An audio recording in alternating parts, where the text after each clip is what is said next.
Legal matters, there were no decisions made, any votes taken. So now we're gonna continue our agenda. Item number 2, telecommunication matters, docket 556. Who speaks to that matter?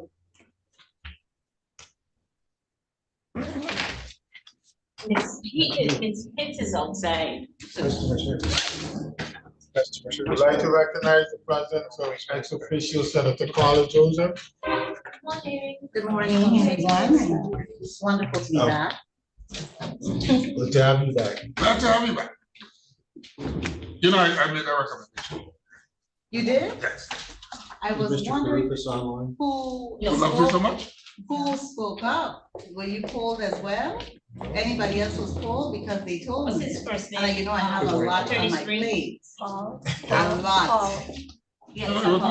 I just commented and I said, look. You know what I did? Actually, Ms. Pitt is here. Not coming. You may as well Good come right morning. on up. Sorry? Said you may as well come right on up.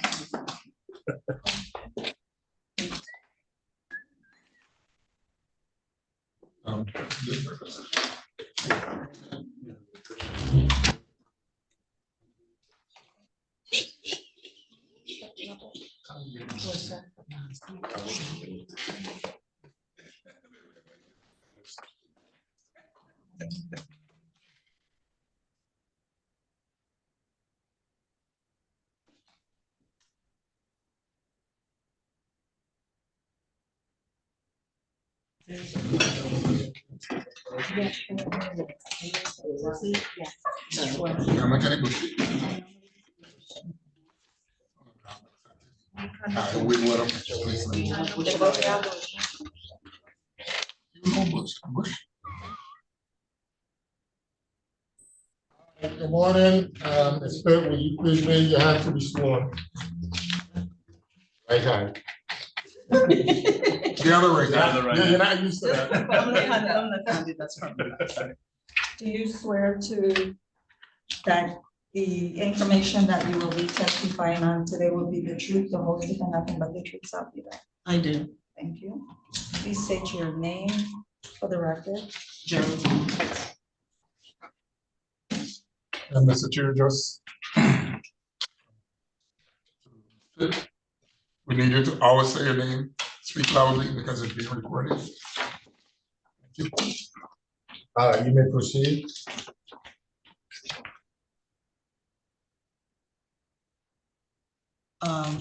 Well, the State your name and speak up to speak. Geraldine Pitt, CEO for Via.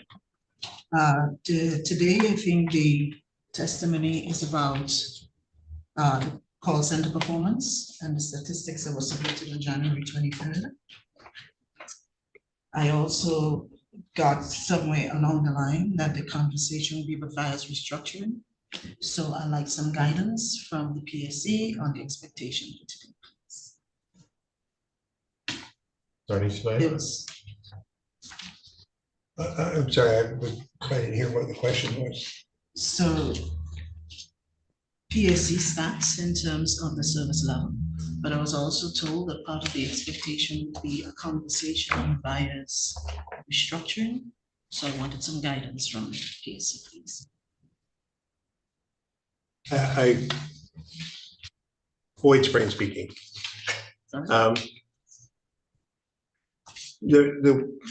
Excuse me. We've had customer service standards that have been adopted and approved, and I don't think there's anything particularly puzzling about that. We were looking for an update on the issues that are happening with customer service. I know that our own office had an issue recently, and we once we reached certain people, we got it resolved very quickly, but it took some time to get to the right people. So we have some questions regarding the customer service, and the other one is, I think, a much more general sort of rumor mill addressing question about is Via continuing to be Via, and what is going forward with the company's plans, if any, that you can disclose to us about whether the company is being sold, reorganized, etc. Thank you. Geraldine. I really can't hear you. Speak up a little. Geraldine Pitt, CEO for Via. Thank you for the clarity. In terms of the service level, I think you would have before you stats that were provided for October, November, and December. Clearly, those stats were not in line with the PSC 80% service level, and I'll get to why shortly. What I could also say is that from January and February, we are way above the expectations, and there is no reason to think that's an anomaly in any way, but in terms of a reflection of the direction that the business is going in and the changes that we have made to accommodate the take care of our customers and by extension, the service level. The service level in question is really a measurement of the number of calls that we answer 80 seconds, after 20 seconds, and at 80%. In fact, when we look at it, most of the calls would have been answered during that period. They may have been answered later than the 20 seconds, but customers, in terms of the calls that was answered by customers, we would have had a few percentage abandonment. In fact, our abandonment rate for October, November, December was 4%, 9%, and 10%. And in January and February, we are now at 1%. And the question is why? And there are so many things that affect the service level of the business. It has to do with outages in a number of instances, scheduling and rescheduling. Our ability to meet customers' demands from time to time depends on a number of factors, whether it's things that we need to get fixed on a given day. What I can say to the PSC, though, is to give PSC and the listening public the assurance that that is not customary for VIA, and we are definitely heading in a different direction. We have done quite a number of initiatives that allow us to be where we are. The last year for us was very much of a transition year in terms of providing service to our customers.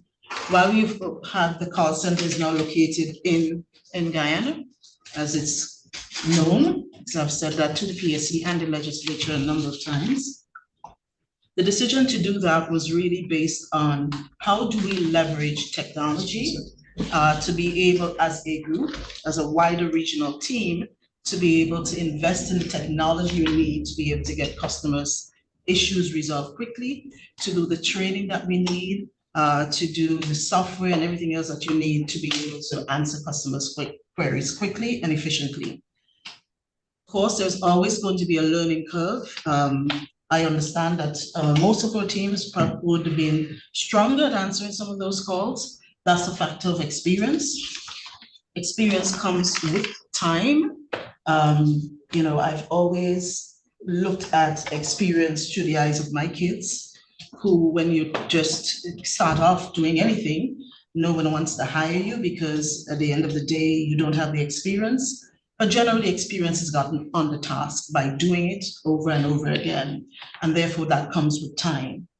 The quality of if you look at what our customers are saying about the rep satisfaction, how does the rep treat them? How do they articulate the issues to them? We've seen from October, we were at 73%, we are now at 84%. So generally it's consistent, because I've always said in running a call center is a big part of the human factor. And by the human factor, I mean, some people, no matter where you are, where you're doing business in the world, there are always going to be issues that from a human point of view that comes into play, and it does not matter where that is happening. What I would say for though is our commitment is to ensure that no matter where our calls are being dealt with, that we have control over the quality of the calls by listening to the calls and making fixes. And the fixes that we make is not just about the call itself, but asking ourselves which customers, who else will be affected by whatever we've learned through the call. So listening sessions, calibration, quality assurance, all of those things are big factors in the way we deal with a customer query. As it relates to the organization itself, which is a big part of the conversation and the outsourcing of the call center, we've had to make decisions along the continuum about reshaping the business in its entirety. It's not just about the call center itself, it's every aspect of the business.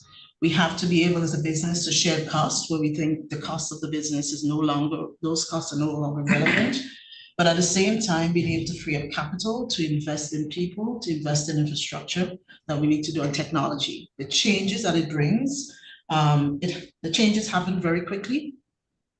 Our customers demand from us quick action is, they want to be served where they want to be served. So a lot of investment is going into the infrastructure, into AI capabilities to be able to give customers the ability to sit at home and whether it's to pay your bill, to call you back. And so there are a lot of changes that's happening for us. One of the big things that give customers some dissatisfaction and create a call is our inability to give very quick information about outages of any kind. Normally, we'll have to go through a process of sending customers a notification after we have figured out basically which areas are affected. That's a big part of where we invested in moving forward is that proactive communication to customers based on where your area may be affected, why it's affected, and when we're expecting it to come back on stream. So a big part of what we're going to be doing is a lot of proactive communication to customers in terms of outages. We're also realigning the business to when a tech comes, when we've asked a customer to stay at home on any given day for a tech to come to their house, the way we are currently structured, the technician will come to your house, but may not be able to fix all of your issues because there are different segments or departments that takes care of different parts along the continuum from the customer home, working all the way back to our central office. One of the things that we're doing here is unifying that and collapsing that into a role that basically when you go to a customer's home after they've given up their time of the day, you have a better shot, an improved shot of fixing the issues then and there, because you could now do more in a restructured environment that makes it into almost a universal technology kind of role. So those are some of the big changes. We spoke about in terms of regionalization, economy of scale. I think we've heard a lot of that in the legislation not long ago. At the end of the day, for VIA itself, on its own, it's very difficult to leverage the scale of our business to do investment in technology, investment in having the right people from a network point of view, from a solutions point of view. That becomes very difficult when you are a small organization, as we are. That's one of the biggest change that's happened in the business moving forward. That started about a year or two ago, is that regionalization where we are now able to pull the manpower and the resources to give us better buying power, to give us more leverage with, for example, our technology providers, and also to allow us to attract the bright minds to be able to assist each of the markets in getting technology in place, but also to be able to do knowledge sharing as well. So that's a big part of the change that we're making. The question therefore becomes, is VIA going out of business? The question is absolutely not. What we are now is stronger than we have been before. And that's even in the face of losing, what, $10 million a year from FCC funding. We have had to restructure to remain relevant. But I think more importantly is to grow the business in the future, to catch up with technology. We are really behind the 8 ball as a business. Part of it is the setback we would have had in 2017 with the hurricanes. And what that meant for us that we need to get a network up, we need to get it back up quickly. Did we make all of the right decisions then? Probably we didn't. But at the end of the day, what we're looking at is saying to ourselves, what do we need to invest in to remain relevant, to continue to provide the people of the Virgin Islands with the support that they need in terms of keeping them connected to the rest of the world? We need to do a lot more investment, and part of the initiative for us is freeing up capital to do that. I think from a private sector point of view, we know that borrowing and capital is very expensive, increasingly so, and as a business, we have to be able to generate some of that capital ourselves. But we're never going to do it at the expense of compromising our customer experience. Customer experience for us is what will build this business. We will not be able to keep competing on price. That's easy to follow. Devices, that's easy to do. the differentiator for us would have to be customer experience. So even as we make those difficult decisions, it is always keeping the customer in focus. It's always about developing the skill set of our team. It's always about keeping our network connected. And those are the things I think that you will see reflected in the business. So we are in a transition phase.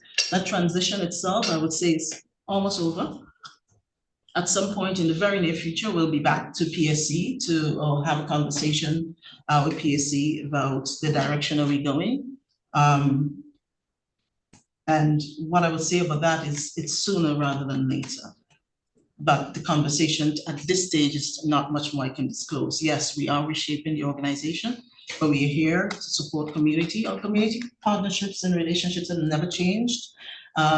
We may play with that a little bit in the sense that I don't necessarily believe that as an organization, we should focus our resources in terms of sponsorship on the same organization every year. If you choose to make that decision, then some organizations will never benefit from a limited resource pool that's in the Virgin Islands. So we have made decisions around that, but our commitment to community, as you've seen, I mean, when we had the ACP program, VIA went to every single housing unit in the Hudson, under tents, and make sure we get the over 3,000 customers to be able to benefit from the ACP program. Nobody else was able to do the same. And those things are proud moments for us in the sense that it shows, can continue to show a commitment to community, whether it's the culture or whether it's the community. So that's the extent of the reshaping that we're doing. And I think more importantly, as we look at the KPIs around around performance, we see a marked improvement in terms of what days to install, in terms of our time to repair our services, and that's across the board. So I think I'm very much confident in the direction that VIA is heading. Thank you. Questions by the commission? Commissioner Sams? Hi, thank you very much, Ms. Pitt. This is Commissioner Laura Nichols Sams. One of the things that I noticed is you guys are losing a lot of clients to like satellite internet and systems like that, to the point where they even have a wait list for Starlink at Cost You Less and Home Depot. So that's a lot of customers that you guys are losing. Are you guys looking towards the future of maybe putting satellite internet with your service so that you remain relevant? Yes, it's something that we've paid attention to. We already did that in one of our markets. And that really was to reach more of the remote areas. But certainly as we look towards the future of technologies is hardly based on just fixed technology, but it is still the best method of carrying internet and getting speed to your house. It's still going to be the best method. And when we look at other options, we look at it from the point of view of a barrier to entry. We look at it from the point of view of a customer could come to VIA and we don't charge them an installation fee. So you can have your service in 2 or 3 days. That for us is the people that we serve. There will always be, I guess, customers who have a different desire, who have deeper pockets probably. But I think for us, the fact that we remain relevant to most of the customers in the Virgin Islands is because we also contribute towards community, towards the economy of the Virgin Islands in a different way than most. But yes, we always are going to be open to options that gives us the best communication technology for our customers. Thank you. This is Commissioner Laura Nichols Sams again. Is looking at satellite service a part of your restructuring? And if so, what time frame are we looking at? It's not in the immediate part of our restructuring. You say not in the immediate. Can you give me an idea of what we're talking about time-wise? Because I do see you guys losing a lot of customers to Starlink, and I think there's another company that provides it on St. John. And I'm just curious, are you going to be able to recoup those customer bases? It's a difficult question to give you a timeline when it's not on my 2025 plan. It's a very difficult. So we're thinking 2026 maybe? Yes, it depends on how we see that shaping up in some of the other markets that we have we have already started using satellite as an option. As I said, we've done it for a lot of remote areas where there's no fiber in the ground, for example. In our case, we have a fairly good distribution of fiber, and we still believe it's the best technology to provide service to. But a mix is always going to be, whether it's as a backup, giving you an option, yes, we will definitely consider that. But we are considering that. Thank you. This is Commissioner Laura Nichols Sams again. You said that you provided in remote areas. Can you give us an idea? Can you tell us those areas that you do provide it in? Not in the Virgin Islands. Right, I understand it's not in the Virgin Islands, but We've done where? it extensively in Guyana. In Guyana, Guyana? because of it's a vast country, a lot of the Okay. infrastructure is not deep and well developed. And so that becomes the most costly. So we do have a partnership there with a satellite company that takes it in Guyana. How do those, this is Commissioner Laura Nichols Sams again, how do those rates compare to like Starlink that you have in Guyana? How do those rates compare to Starlink and other companies? Because that's going to be a big factor if you do provide it in the Virgin Islands. Because if Starlink is going to be less expensive, people are going to continue to use that service. And I would imagine so. I would imagine people would make the economic decision in their interest. I can't give you the rates, and I would imagine that even if I could tell you what the rates are, it's probably not going to be as relevant to the Virgin Islands because price is a factor of the competitive environment. So it really would have to be about what we're dealing with in our own markets. We can't necessarily replicate that the methodology of pricing. It will have to be what does a market allow us to do based on the competitive environment. Thank you very much. You're most welcome. Sorry. Raymond Williams. Commissioner Raymond Williams. Thank you, Chair Raymond Williams.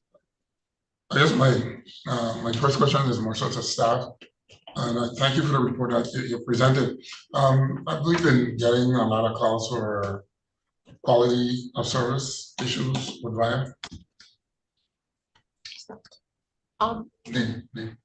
To Sean Hendricks.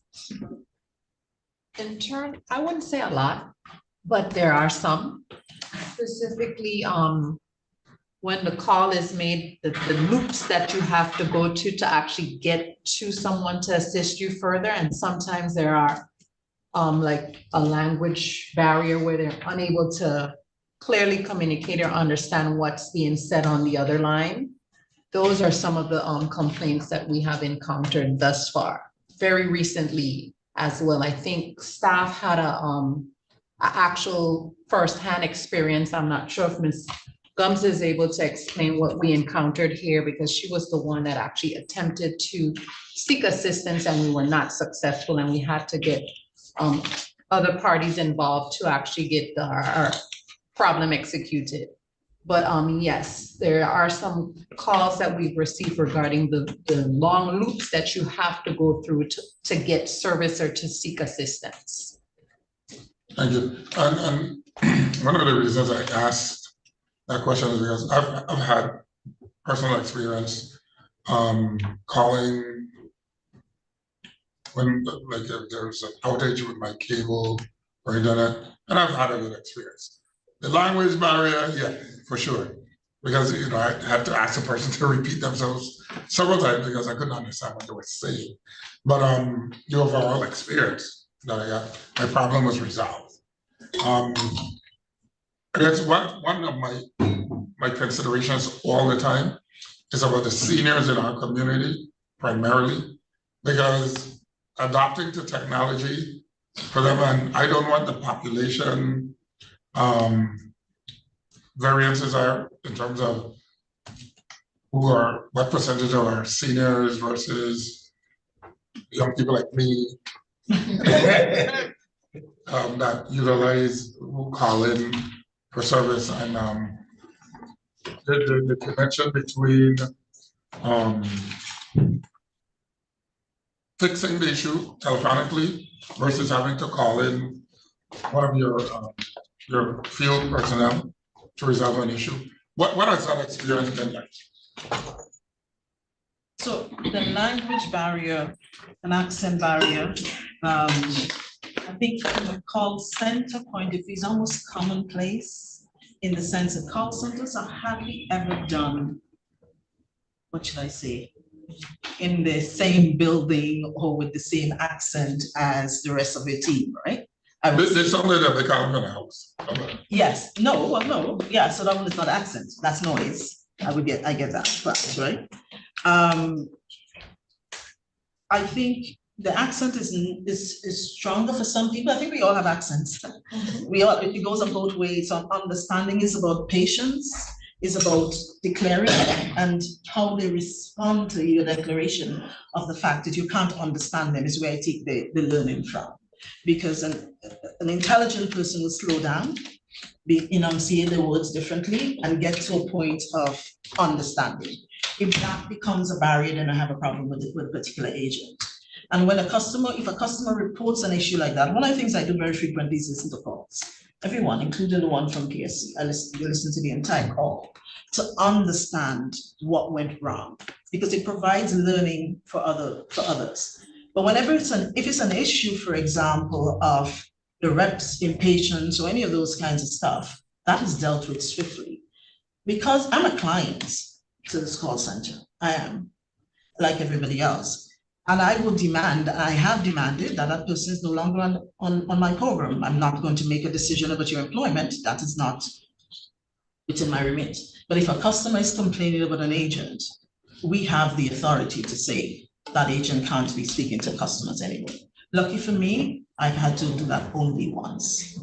When I listen to the calls, what we have is an IVR tree that's set up fairly similar to the way it always was. The IVR itself have not changed. We've made it easier for you to go to business or go to residential, so split it at the top. But it's kind of the loops of it is to allow us to better able to have the right reps on the right call.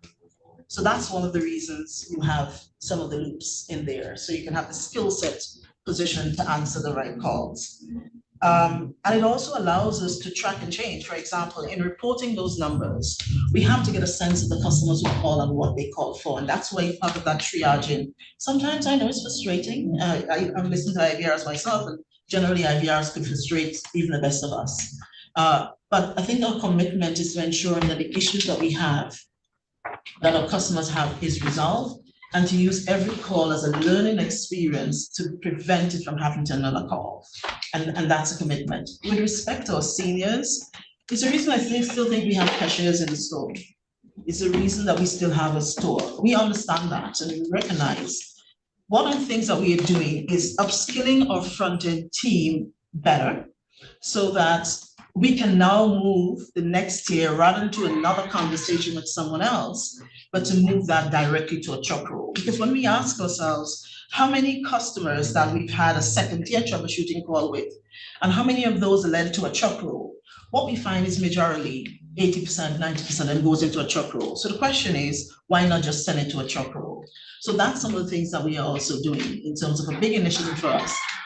We also have, I've asked the team to listen to calls and have a special pilot program that's happening now to understand the instances where what can we pick up in terms of intelligently about the customer who calls, who we've asked to, let's say, reboot your box, let's just say, and they call back because they were not able to do so. What it is that we could discern from that conversation that says, this is a customer that we should never have asked to do that, but rather it's a customer that we needed to send someone to. So those learnings for us is important, and a lot of it comes from listening to the call. It's a constant improvement. We have a number of work streams along the way that is fixing the customer journey, all the way from the tech going to your home. We are now moving to the customers being able to schedule their own shop roll. Right now, we've changed so that the tech can send directly to the customer that I'm running late. Would you want to reschedule? The customer can say yes or no. All of that investment in technology is better done in a wider call center environment where we can leverage the investment that you need to do to serve a wider audience rather than just ourselves. So I think we're on the right path. And I know that the changes that we've had to make can be unsettling to the team. It's the reason I always take the opportunity whenever I get the opportunity like this to be able to say thank you to the employees past and present, because along the whole continuum, everyone shaped where we are today, right? But we are also transitioning the business into continued customer centricity and investment in technology. It's moving really quickly and we need to catch up. We are generally always behind. Thank you. This is Commissioner Hughes. Thank you for the report. I have no questions from this. Senator Joseph. Thank you so kindly. Pleasant good day to everyone. I do have some questions and What's your name and order? Senator Carla Joseph, thank you.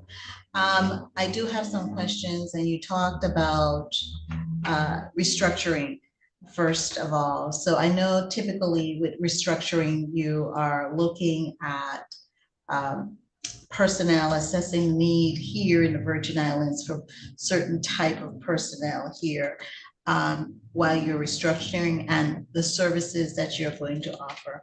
How many persons, I don't know if you have that number, based on your current restructuring, they're placed on leave or are no longer with the company? So our restructuring plan has been 6-year plan. Last year we had about 15 or 20 persons who was left the company during that time. Okay, and those 15 and 20 persons, they were here in the Virgin Islands? Yes. 15 and 20. I would like to see through the chair a full number of how many persons, because I'm looking at it as a legislator and looking at our tax base, because those individuals pay income taxes. Okay. Signaling me to, so those persons would be paying income taxes. And if they are no longer here and they probably owned homes, they may have had to do all. So every time we look at restructuring or any company is working here, we look at the full picture of that human being and all the services that they provided with taxes and the like, and their families. And also I wanted to get from you, how many persons do you see for this year who you may have to place on furlough or terminate or what have you, or who may elect to voluntarily resign based on, are you offering any type of severance or incentives for your employees? Because that is a factor as well. So a couple things. Severance, not the point of severance. As you mentioned, when we look at restructuring, I don't think in my time anybody would have left the company without 3 to 6 or more months of severance, including health care, including all of the company services. There would be probably no one. Because I understand, I think as an organization, we understand that you need to give somebody a transition phase to find themselves. As you say, they have mortgages, they have kids, they have families that they need to take care of. And so we've always made it a point of ensuring that there's a transition phase of payment that they have at hand, and inclusive of health. And that's, I think, is where some of the fears come into play, and a lack of understanding publicly about that sometimes I think trigger even more fears and anxiety. So it's been very important to me during that period that people are able to take care of their health. They also can be having counseling if they choose to, and they can take care of their health, and they will have 3 to 6 months, in a couple of places maybe more, of salary, full salary, to transition them into the next phase. Because I look at it and I say, we've had excellent workers. There is always, sometimes people don't make their own decisions. Sometimes you get to a place of redundancy because of poor performance management. There's a lot of factors that go into why we are.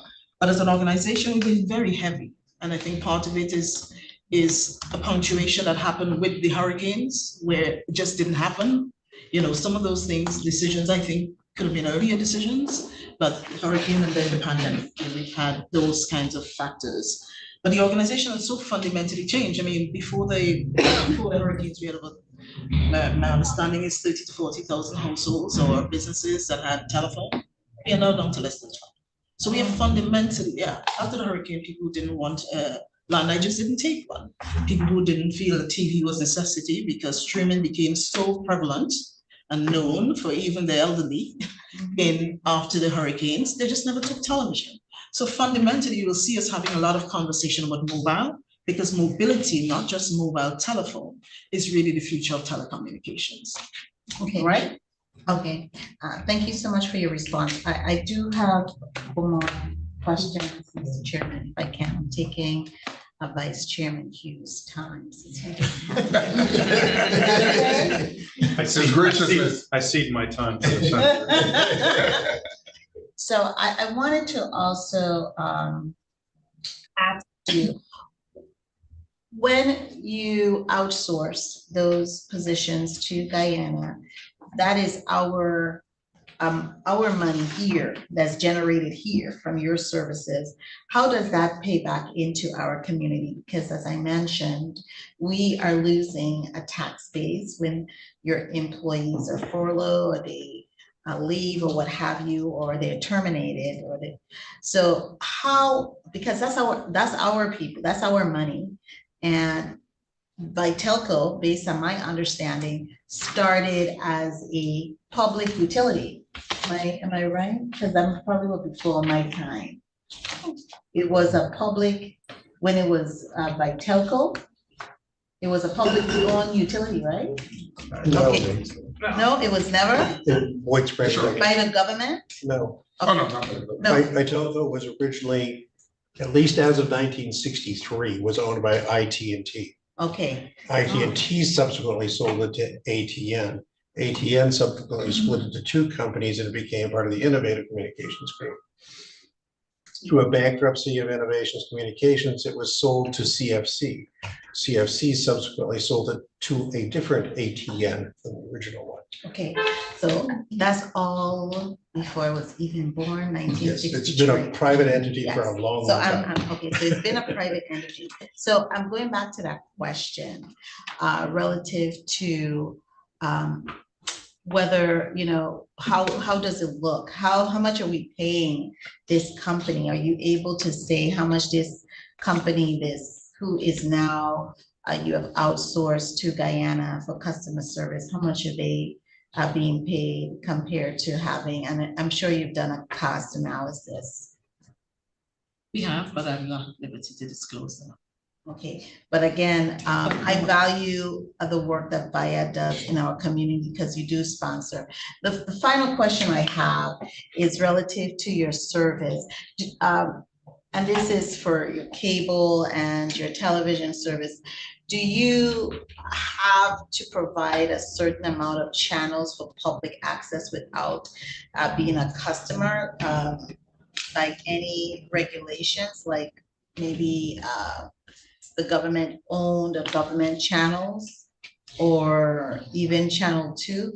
I had constituents who are utilizing their antennas, and they have complained that they normally would get a constituent that they would normally get your channels, the government owned channel very well, but it seems as though the frequency of whatever have you is lower. You want to add something into it, Attorney? Voight Springs, sorry, doing my part to make the transcript clear. The government broadcast is a government broadcast. Mhm. Carrying it on the cable services is something that was required of the cable companies through Chapter 8 and some other provisions of the VI code.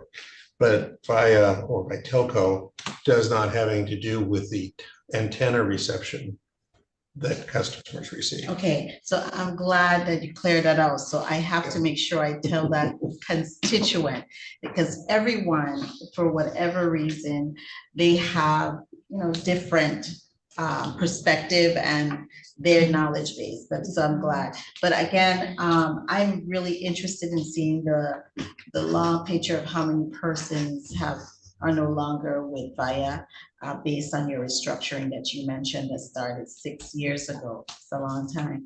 Thank you so much for your answers. I appreciate it. Ms. Pitt, if I understood your testimony, I believe you made reference to 80% customer satisfaction standard. Is that correct? No, it is a service level that says how many of our calls have we answered in 20 seconds. So 80% of the calls are answered within 20 seconds. That's what 80% communication is. Not all the calls we've dealt with. So some of the calls will be answered, but they will be answered after 20 seconds. I see. So we'll still answer the calls, but they're after 20 seconds. We said the standard is X. And I believe you said that you haven't really been measuring up to that. Maybe in January or February you did, but prior to that, you had not been meeting that. Is that Yes, correct? and there's a number of factors, of course. Yes. Good. And what steps are you taking to improve that? So we've taken a lot of steps to improve it. And I think, as I said, you can see it reflected in the January and February, March month to date. It's in a similar line. It is about giving customers self-care options, to be honest with you. A customer, What kind of options? self-care or self-service options. So a customer would normally have called in, and more customers would call in to say, what is my bill balance? We have, for example, implemented WhatsApp billing. So you can get your bills by WhatsApp. You can get it by text. You can get it by email. So we've given customers option to do that. Before, we also did not have the balance on the IVR. It will send you in to pay by dialing a number, and you can go in to pay, but it didn't tell you your balance. So if you didn't have your bill with you, you would not know your balance. We have fixed that as well. So less customers are calling in for that.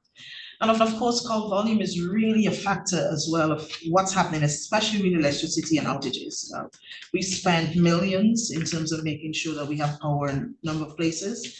But battery life, all of the technical things that happens in an unstable power environment sometimes get your call volume peaked higher than normal. And in those instances, you really can't get that phone in 20 seconds. And that's the reason for us, one of the big initiatives this year is about proactive communications to customer.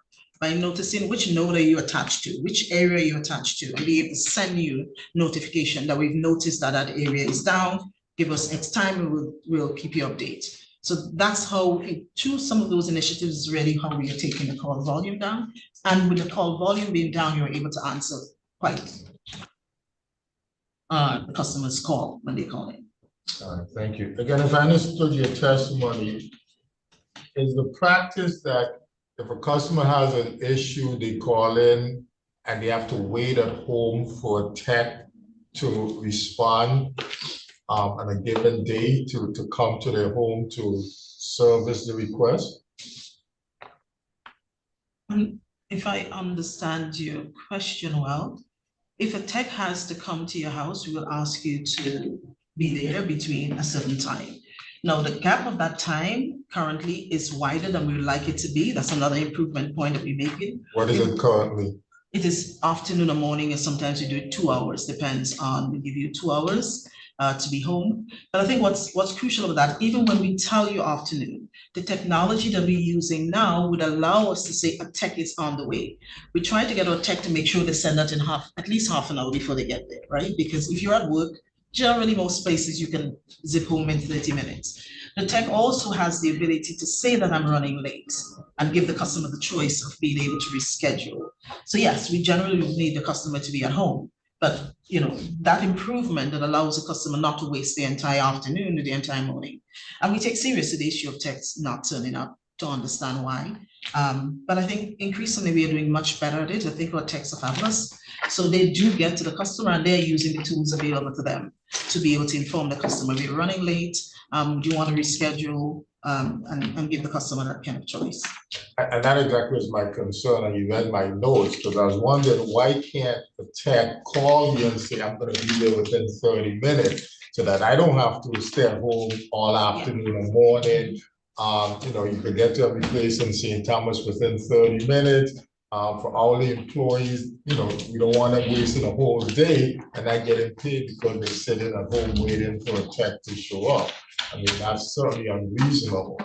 But I mean, we need to make efforts to make sure that we can do that within a 30-minute time frame so that it'll be a lot more efficient. All right, anything else? Stan? Two questions. As it relates to the residents of St. John, we have some inquiries regarding the store hours. Can you please indicate specifically what dates and what hours are available to the residents of St. John to cover any business that they may need to conduct in person? Right. St. John, the store, we started off opening the store from 8 to 6. The traffic though became a lot slower in the late afternoon, so the store is supposed to be open from 9 to 4 in the afternoon or 5 at times. Saturday is like a half day. Yeah, and we have a problem. And We is have a it bit of a Monday through problem. Friday? Monday or- to Friday, Okay. but we do have a problem sometimes when you have a small enterprise. Some people, in terms of turning up and what time you turn up, and the boat was late or something else happened, and that happens. We have to find a better way of notifying customers. Thing is, we have a team on St. John, and we probably find ourselves having to utilize them some more to post the notices, but it really is a communication issue. And for that, for the people of St. John, we sincerely apologize that sometimes it's a lot more erratic than we would like it to be. Okay, so just for clarification, Monday through Friday. On it, if everything works the way that it should, from 9 AM to 4 PM, do you know when this schedule was implemented? It was, as I said, we originally started with 5. The young lady who runs the store comes over on the boat, so. No, this was like in 2025, 2020. 2024, when we were Latter. from top to down. Okay, because the concerns were, I would say maybe like last year, so I'm wondering if this has been put in place since because we were told that the operation was not a Monday through Friday operation. Was it like a That was Tuesday, before. Thursdays? That was before. Okay. Change. So we tried to stabilize that, Okay. except we have every now and then, the young lady who's running that store will say I'm running late, or sometimes give us too late a notice to inform customers. But we made that change when we came down, so we can have a Monday to at least full week operation and bring it closer to town. And then you mentioned Saturday, so Saturday is included Half day. within the schedule? Yes. Okay, half day. Okay, and then the second question, we established that the call center has been outsourced. And there are some loops that you have to go through so that you can get directed to where you need to go. In the event that the call is dropped, is there a mechanism in place so that that customer can be called back, or do they have to reinitiate the call and go through the looping process again?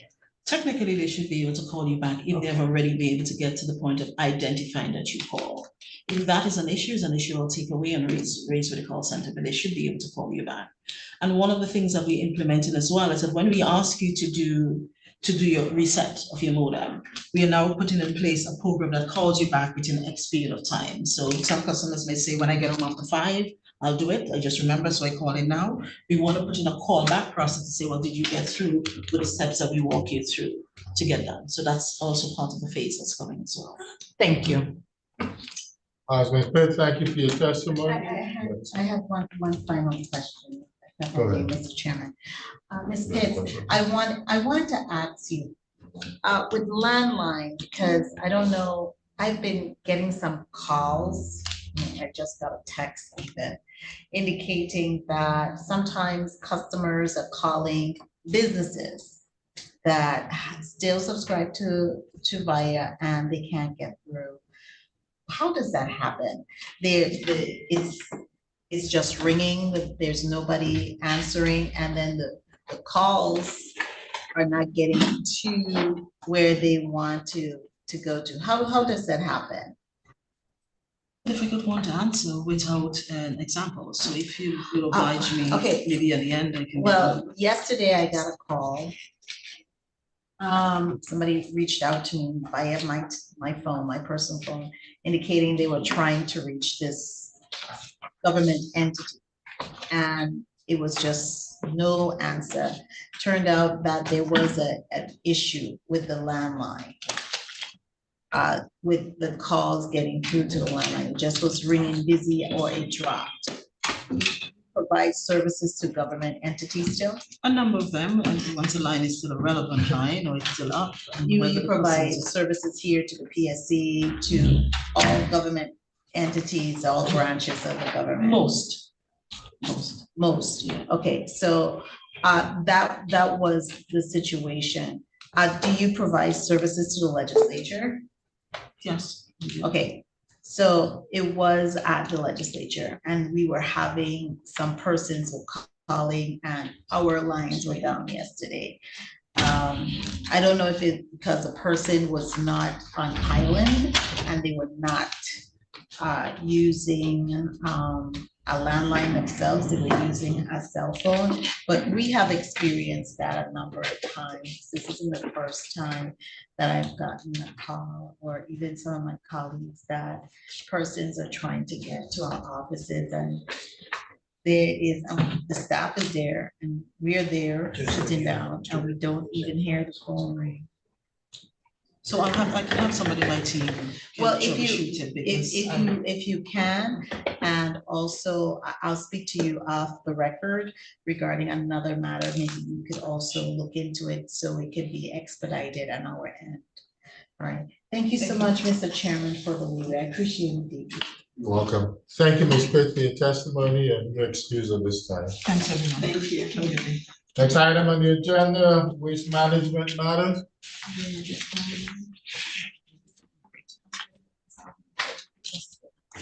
Or if I'm not rushing you, you can stay and enjoy the rest of the.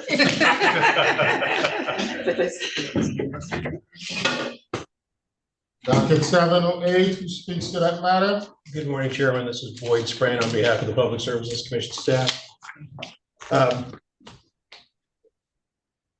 We have previously indicated that we are required by Virgin Islands law to conduct rate investigations of public utilities,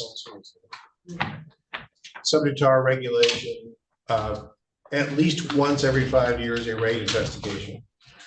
Rate investigations by Virgin Islands law include questions not simply of rates, but whether there should be expansions of service and service areas, facilities, equipment, retirement, rehabilitation of equipment. It is a comprehensive review. In this case, the Virgin Islands Waste Management Authority has only a very small number of fees which we are aware of and have previously approved. A wastewater user fee that's collected with property taxes, tipping fees, septage fees. There's a small number of fees that we've approved. We're aware that there are a few others that we haven't, but we need to take a comprehensive look. Waste Management Authority was added to the jurisdiction of the Public Services Commission by Act 8471 for all purposes. It's now a directly regulated utility. Prior to that, from its inception by Act 6638 to 2021, the commission was only required to review rate and fees. It did not have a general jurisdiction over the Waste Management Authority. That was changed by Act 8471. We had our opportunity to sit down last week for the first time with Waste Management's interim director, Mr. Darrell Griffith. I understand that Mr. Griffith is sitting in the St. Croix office, and I see him at the table now. I also should point out that Attorney Kahugu is also here on behalf of Waste Management Authority in St. Thomas. We met with him and gave him a run through of this process. Historically, the commission has waited for utilities to make rate applications. We were not doing that in this case because after nearly 4 years, we had not received any rate application of significant amounts. But we have had a lot of discussion about waste management being supported by government appropriations rather than by independent revenue for the services it provides. A week ago, Friday, the Waste Management Authority, a testimony before the legislature, indicated that it does now wish to pursue a waste collection and disposal fee. That is a process that is subject to both the ratepayers' Bill of Rights, which requires public notice in advance before it can be submitted to us, but it would be one that we would fold into the same process of conducting a rate investigation. Again, because of the scope of this and the broad nature of it, the commission is looking to engage both a hearing examiner and a technical consultant, as we have no in-house expertise in matters of solid waste disposal. We're also looking to split the operations of Waste Management Authority into two separate investigations because they are such distinct portions of their work. Solid waste disposal, what goes into the landfills, the municipal waste, the recycling, the metals, et cetera, is one operation, and sewerage and or wastewater would be a distinct operation, both financially and as a practical matter. So we are proposing that we begin shortly the commencement of the solid waste disposal, and we will wait until sometime in the summer to begin the sewerage disposal, because we don't want to overwhelm the staffs of either the Public Service Commission or Waste Management by trying to do all of it simultaneously. We will also, during the course of this year, be doing rate investigations into the water power companies, electric services, and water services. Again, those will be staggered to try and not put all of the burden on the same date on the same staff members. Over the course of this, we anticipate that hearings will be held on each of the 3 islands. That is our tradition, to afford the maximum opportunity for public input and comment. At the conclusion of the process, which would include at the outset our sitting down with Waste Management Authority, with the appointed hearing examiner, perhaps with our technical consultants, trying to identify what are the major issues, topics, items of concern that we have to address, scheduling out when we will have hearings, when briefings and testimony and evidence will be submitted, and then scheduling those hearings, ultimately resulting in a report that will be brought back to the commission, probably in some range of 6 to 8 months from the inception of the process, for the commission's consideration. When the commission has brought the report, the commission then has, well, 5 options, I would say. You can accept the report as it's presented and the recommendations in it. You can order modifications to the report based on your review and understanding of the facts and evidence available. You can reject the report and recommendations. You can remand the report for further proceedings, or you can conduct your own further proceedings before the commission to further modify or amend or otherwise consider the report and recommendations.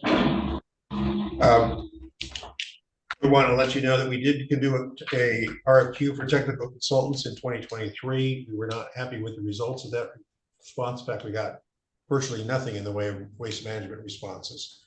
So we are doing another one very shortly. We expect to put that RFQ out, looking for technical consultants in waste management, electrical, water, and solid waste sewage within the next 2 weeks, and seek consultants. Hopefully, because we're not looking this time for on-call consultants, but actually to engage specific consultants within a reasonably short period of time, we'll get better responses this time. Again, as I noted, Director Smith is in our St. Croix office. Attorney Kahuku is behind me. Director Smith. I'm sorry? Director Smith. I'm sorry, Griffith. Doesn't run anything like Director Smith. I apologize for that. Yes, Director Daryl Griffith, Interim Director Daryl Griffith is in our St. Croix office. I know we had this discussion. I guess I will wrap up here and take any questions anyone has on what this process entails and how we intend to proceed. Questions from commissioners? All right, thank you. Wish to hear from Director Griffith. If he has something he needs to say. Director Griffith, do you wish to be heard? Sure. I have just a brief statement, just a page. Hold on. Please raise your right hand to be sworn.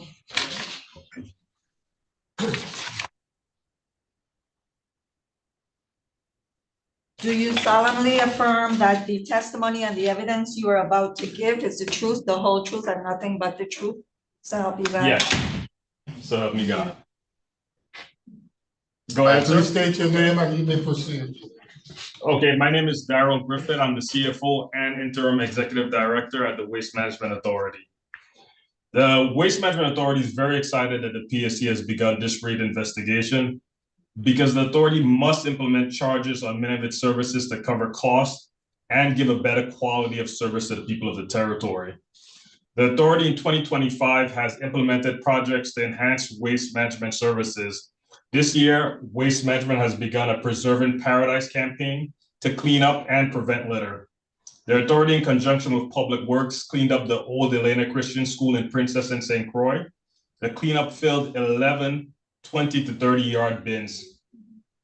The waste management enforcement officers, in the same week this cleanup occurred, issued 2 tickets for illegal dumping at Elena Christian. We are in the process of asking for assistance from the Department of Agriculture to cut the bush and trees at that site for better visibility. And we also request that DPNR fence the site to help reduce illegal dumping. The authority has also cleaned up the road leading to Halfpenny Beach in St. Croix. The authority collected tires, stoves, and refrigerators from that site. In coming weeks, the waste management will be cleaning up on St. Croix, the Bon Esperance Road, Clifton Hill, Great Pond, Carlton, and many other sites. Similar measures are also being planned for St. Thomas. The authority needs, though, the public assistance in reporting these dumpings when they occur. In St. Croix, the waste management office number is 340-712-4962. And St. Thomas, the office number is 340-715-9100. Please also call 911 if you see illegal dumping occurring and immediate action needs to be taken. The 911 team will contact the waste management enforcement officers. The enforcement officers, in addition to the stated tickets, also issued fines for a septic tank company that was illegally disposing of waste in the oceans the last week. This is just unacceptable. The waste management sewage disposal sites for septic haulers are currently free, so there is no reason to dispose of this illegally. You can bring it to the waste management authorities off the sites, and we will take it from you at no charge right now. Please do not dispose of septic waste in the ocean.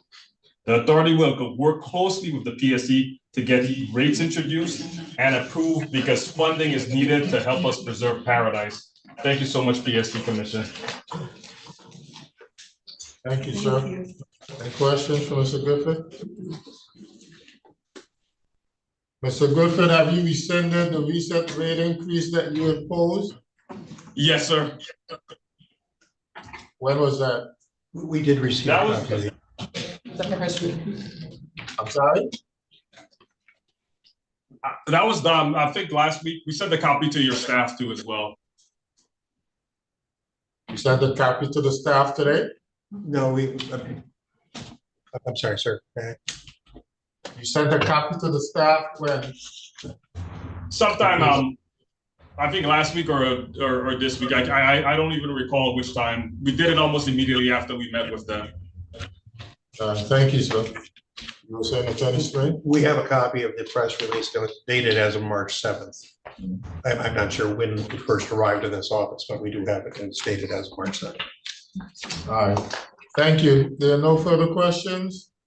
Thank you for your testimony and your excuse. Thank you, sir. Item number 4, energy matters. Docket 702.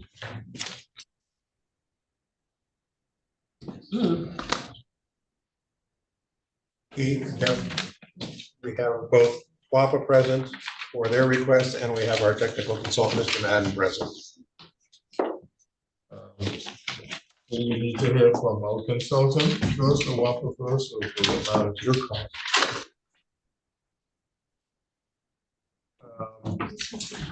Can we have WAPA representatives, please?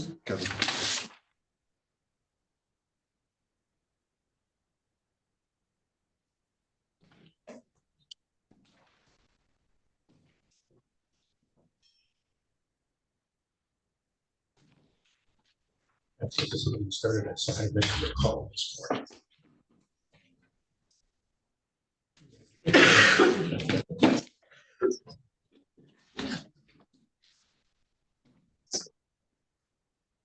Raise your right hands to be sworn, please.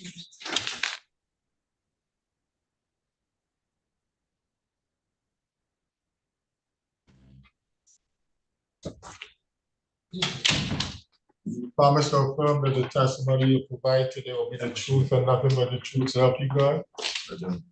You state your name for the record and then you may proceed. Carl Knight, CEO, Executive Director of the Water and Power Authority. Lorraine Kelly, Chief Financial Officer, Director of the Virgin Islands Water Authority. Tonight, would like to be heard on this matter? Sure. Lorraine Kelly, Chief Financial Officer. We submitted the LEAC for both the electric and the water to the PSC. And we did not request any change in rates. Extent of your testimony? So I did read the staff report that was presented on our filings. Some information I think is correct, some I think is erroneous. However, I do want to provide the update. I think the staff report, as we had cautioned when we made the initial filing, there was a lot of questions revolving around the water cellars.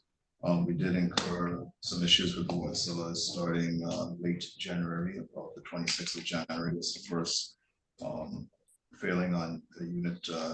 Water cellar unit. Keep your voice up, please. Water cellar unit. Were we all in a room together? I thought we. The microphones are sensitive, but they're not. Use your outside voice.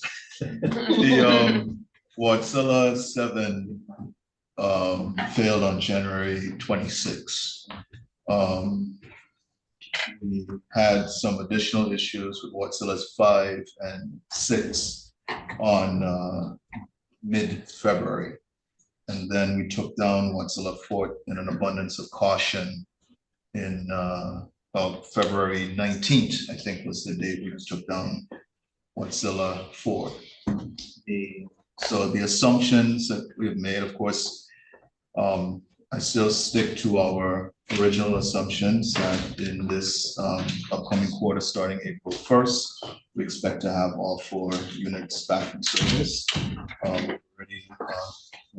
Well, that's included repairs on water cellar 4, and we're going through testing. But any assumptions of fuel efficiency for the first quarter of the fiscal year were upended by those units being offline and our return to reliance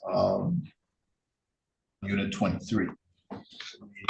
That's a diesel burning unit. It's also not our most efficient diesel burning unit.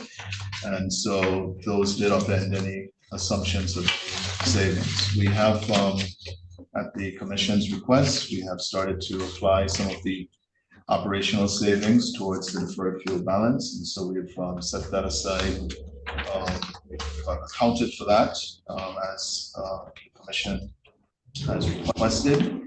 We are looking optimistic that we should be back to our more economic modes of dispatch in the upcoming quarter, starting April 1st. There are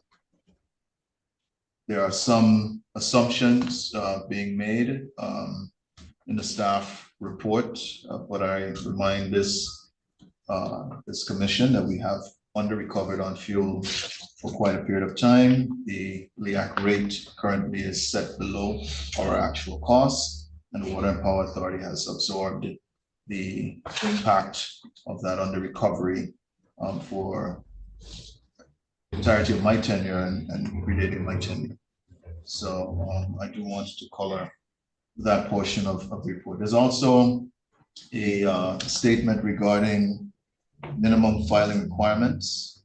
It was stated that we have failed to comply with minimum filing requirements, and so I am asking the Commission's indulgence to clarify for me what those minimum filing requirements are and what the deficiencies in our filing may be, so that we can correct those for our next filing.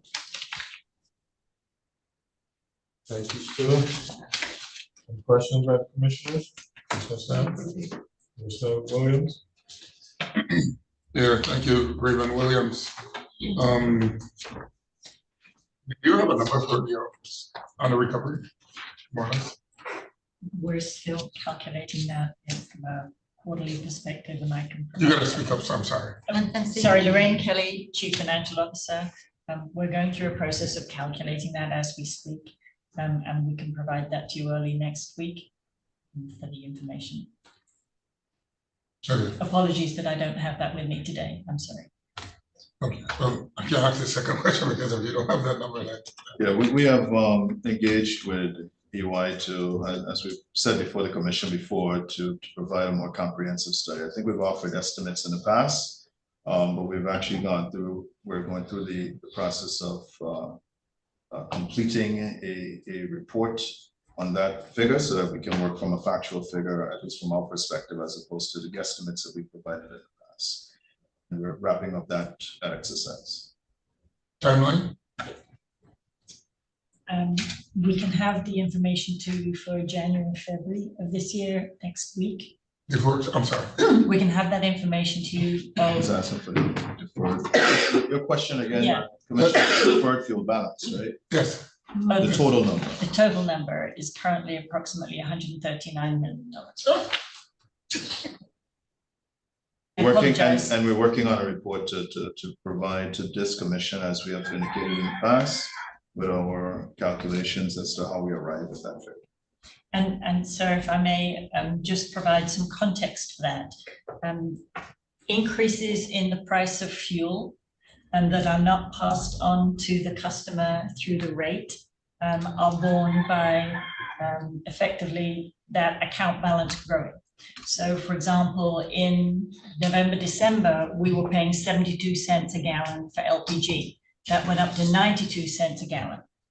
So in about a 6-week period, we had a 20 cents per gallon increase on a base of 72 cents.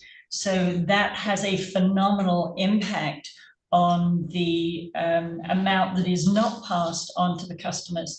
Now, subsequent to that, in January, we actually buy fuel on a spot rate basis. So every Monday, we identify, based on our legal contract that we have with our fuel provider, we go and identify the dollar amount of that spot rate on a Monday morning. And we track that. Obviously, that's the amount that they need to bill us, and we track those amounts. So we have that data weekly. During the weeks in January and then February, that reduced to the 90 cents range. And it has subsequently this Monday gone down to 85 cents. So part of the calculations that we have to do are on a weekly basis of the impact of when we estimate the quarter to be able to provide that data to the PSC. One of the criteria that is a key element of that estimate is what we project that we will pay for fuel over the quarter. And obviously we don't have a crystal ball, so we have to, use parameters to be able to estimate what that is.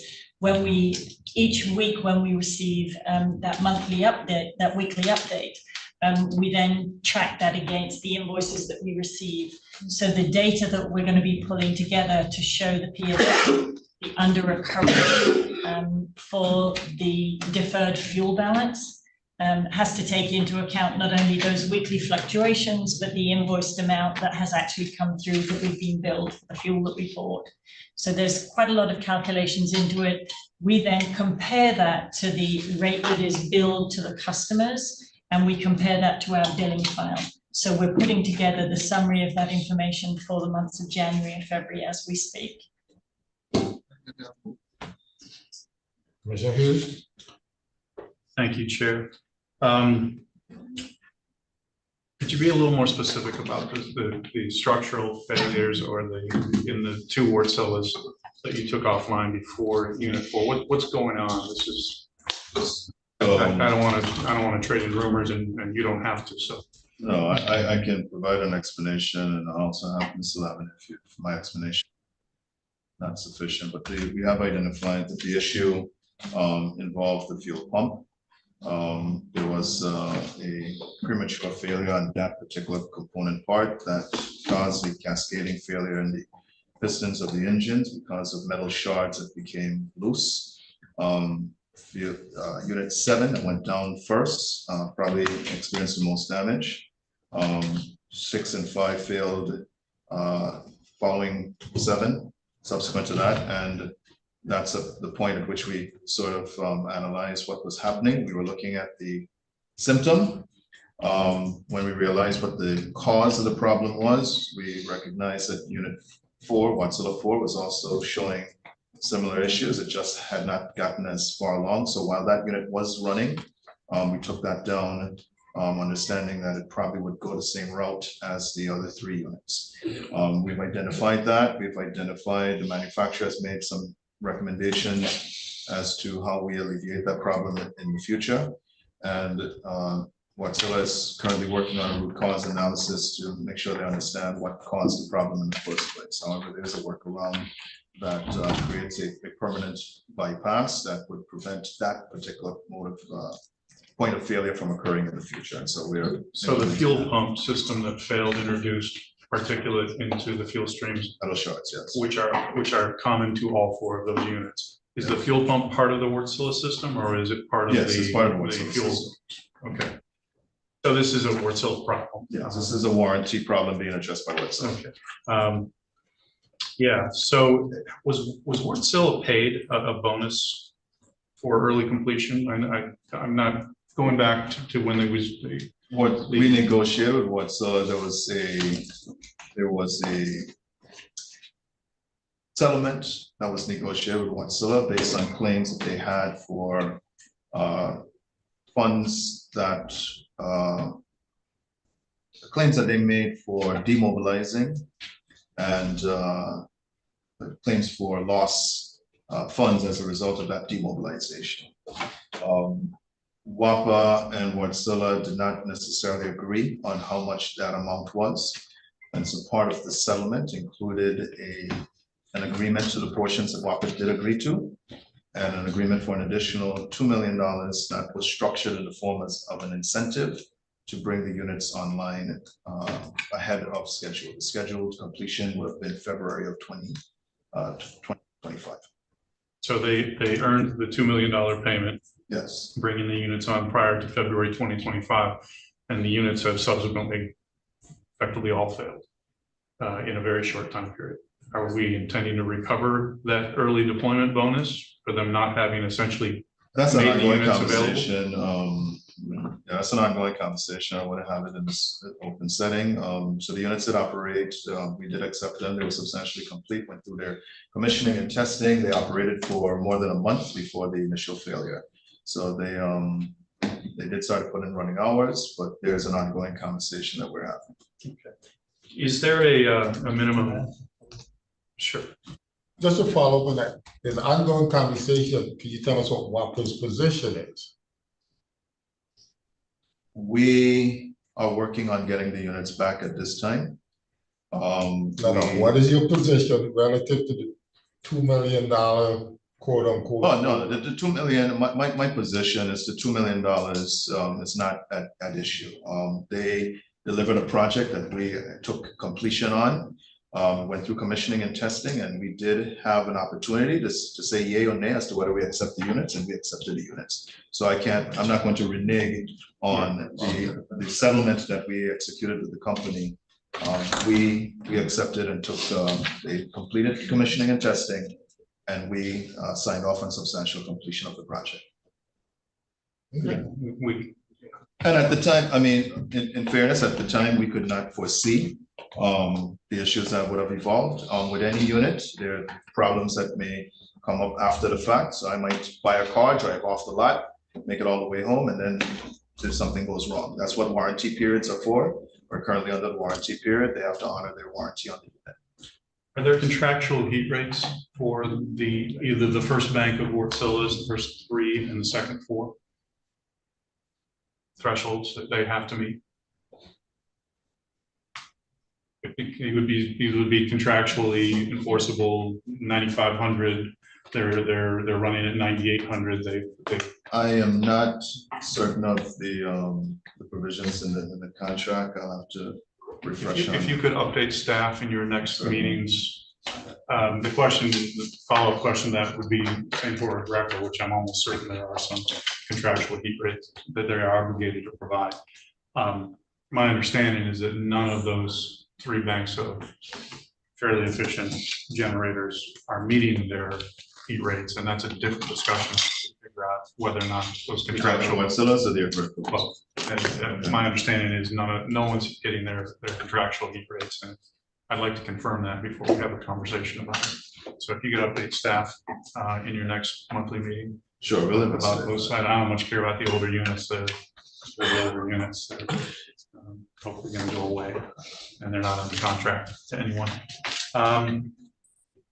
Ms. Kelly, do you feel like you fully understand the arguably complex minimum filing requirements for the LEAC application? Let me answer that in 2 parts. When I took on this role, I was aware of what was emailed to the staff. And as far as I'm aware, on a quarterly basis subsequent to that, we have continued to provide that information.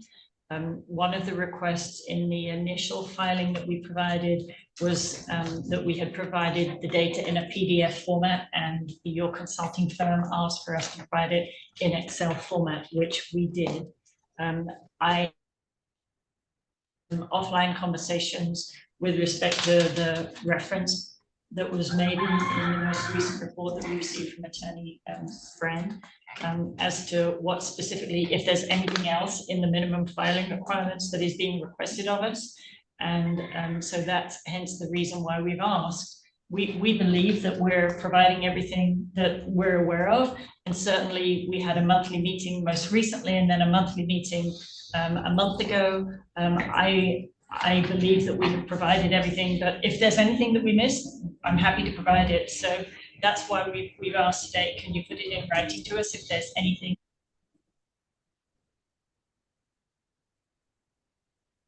Maybe 3 weeks ago, where he had requested copies of fuel invoices, and we provided them via email transmission. If there's anything else that you or the team needs that is ordinarily meant to be part of that quarterly package, please let us know, and we will do our best to provide that. The commission spent a couple of years ago, spent a great deal of time with Ernst & Young and representatives of the authority reviewing the minimum filing, trying to simplify them under the direction of Director Smith. I thought it was necessary because I thought it was unnecessarily unwieldy process that should be done a lot more easily, and we were moving to these quarterly filings, so it needed to happen more quickly. Ernst & Young felt fairly good about the progress that was made to both simplify and correct the model which is used. And the model is the basis of the minimum filing requirements. The model has to be filled out correctly, and it has to be transmitted timely. Our consultants, as Director Knight points out, do not feel as though those minimum filing requirements are being met. The general statements of them not being met is not particularly helpful. We need more specifics, but I am getting a little tired of walking into LEAC discussions and not having any great sense that the critical data that is necessary to calculate the number that we vote into rates actually has a basis in fact. It's a very important number. People pay it. It needs to be correct and not a guess, to the extent that we can not guess at things. We guess at fuel prices. We guess at dispatches of generators. We guess at, I guess, some extent, heat rates of various generation equipment. Those are always going to be estimates. There are many things that are not estimates that we also miss on. Line losses and non-production revenue and non-revenue production. But if we don't have any sense that the numbers that you're providing us have a basis in fact, then I'm not exactly sure why we're going through the calculation. We could just renew the rate that we have each time. That has to stop. The idea that we're not in agreement that the MFRs are being met, that has to stop in the next file. I'm willing to understand that you're new and that it is a complicated spreadsheet, but it has to be fully provided. I know you get help from E&Y and Sargent and Lundy to run ProMod and the dispatch models. That all has to be done, and it has to be, we're not making up MFR again, just because you're new here. The model's been in place for decades and corrected. So this problem has to stop. If I may respond to that, when we met in November and December, there were some questions regarding the model, and when we received a request that we had provided a PDF and needed to provide an Excel, we actually conducted a meeting with EY present and Sergeant Lundy present and your staff, and we reviewed in very specific detail specific cells and reference points on that entire model. I was present for that meeting, and during that meeting, we asked if there were any additional questions that your team would like to know, the answer to which at the end of that meeting was no. That said, please know that I am very much open to having a monthly meeting every month to discuss and review that model with Sergeant Lundy present, with EY present. Sergeant Lundy does do the calculations, but let me give you some context in terms of when we prepare that. I was present for the most recent quarterly review because I knew that some of these questions were coming up. What we do is we actually have the budget and forecasting team that does our budgeting model and reforecasting each quarter. We're present for that. We actually included EY, we included Sergeant Lundy, and we included the Treasury and Cash team that pay the bills and see all of the invoices for the fuel invoices. All of those were present for the setting and establishing of what those rates would be for the quarter that we're currently in. And my expectation is that going forward, we would conduct similarly those meetings. We also had some of the operations team that help us establish the fuel quantities that we need to procure based on the burn rate and each of the units. And they help us establish, we have a meeting each week to establish what that future procurement is going to be. And we reset on a weekly basis. And some of those people, some of those operations management team were present at that meeting. So as far as I want to let you know, when any suggestions that we might be kind of guesstimating, we're bringing in the best teams from within WAPA to be able to help us address that. It is very important to me that we have teams, what I'll describe as cross-referencing that, so that we've got the forecasting team as well as the team that sees the invoices to make sure that we're not missing any data. But I'm more than happy to conduct those monthly meeting that we had with Sergeant Lundy and EY and the PSC staff. We can do that every month if that would help. So the invoices are not particularly important in the sense that LEAC isn't based on how much you spend. It's based on how much you're supposed to spend, based on the assumptions that the engineering assumptions and the consumption assumptions that you make within this model that we've created to capture this thing we call MFR. I will point out that it's a near certainty that the information was not provided to us in the manner which is requested or required for a timely filing. That's a problem, but that's a problem that only you can address. I don't think that's in dispute. We didn't get the filing in time to frankly have meetings about it. But I don't understand why that group of people that you described, including our consultant, can't all nod their heads at the same time when the question comes up, is there any more information necessary to comply with the minimum filing requirements? The minimum filing requirements are very clearly stipulated, and they're very deliverable individual items. So we have to stop doing this each month, where we're not all nodding our heads at the same time saying, yeah, we got the process right. The process is important. It brings up a number that real people have to pay real money on, and I'm tired of guessing at it. So we are guessing at it right now. And we're not always correct. So we're going to probably adopt a rate today. I don't have a great deal of confidence that it is as good as it could have been in terms of the information that is available to us. We have to stop doing this each 3 quarters, each 3 months. The simple response, I think you started your position correctly.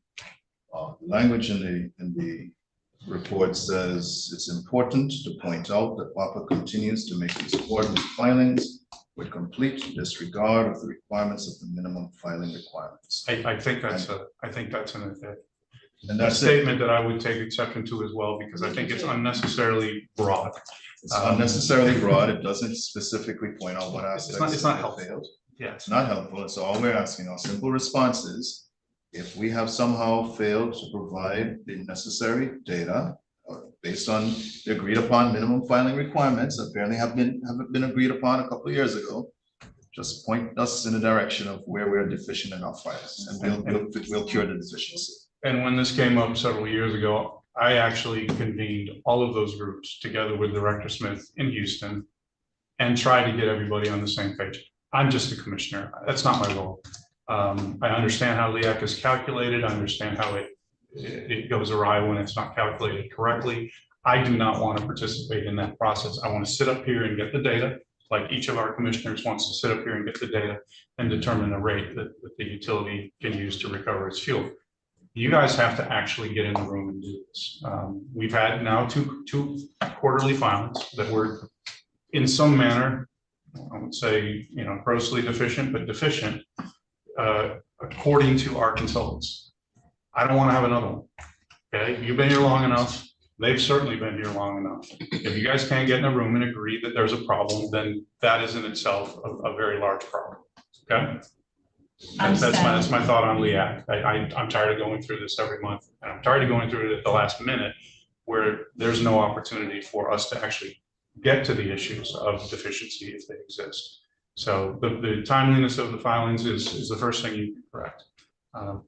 And the other thing that you can do is you can work with your counterparts at the PSC and make sure that everybody agrees we're following the process. Understand, sir. And since your consultant is here, perhaps he can tell us today what is the deficiency and we will correct it. We are not aware of what that is. It would be more helpful if he gets in a room with you and perhaps under the supervision of Attorney Spring so that we can all finally agree that we agree. Okay. Those are my questions on LEAC. Yeah, heat rates, dispatch models, line losses. I'll ask those questions of our consultant if we feel like the information is available. Joseph, question? Oh, okay. Senator Carla Joseph, I really appreciate your time being here and the depth of information you have provided. I wanted to get a question, at least clear in my mind, and an understanding of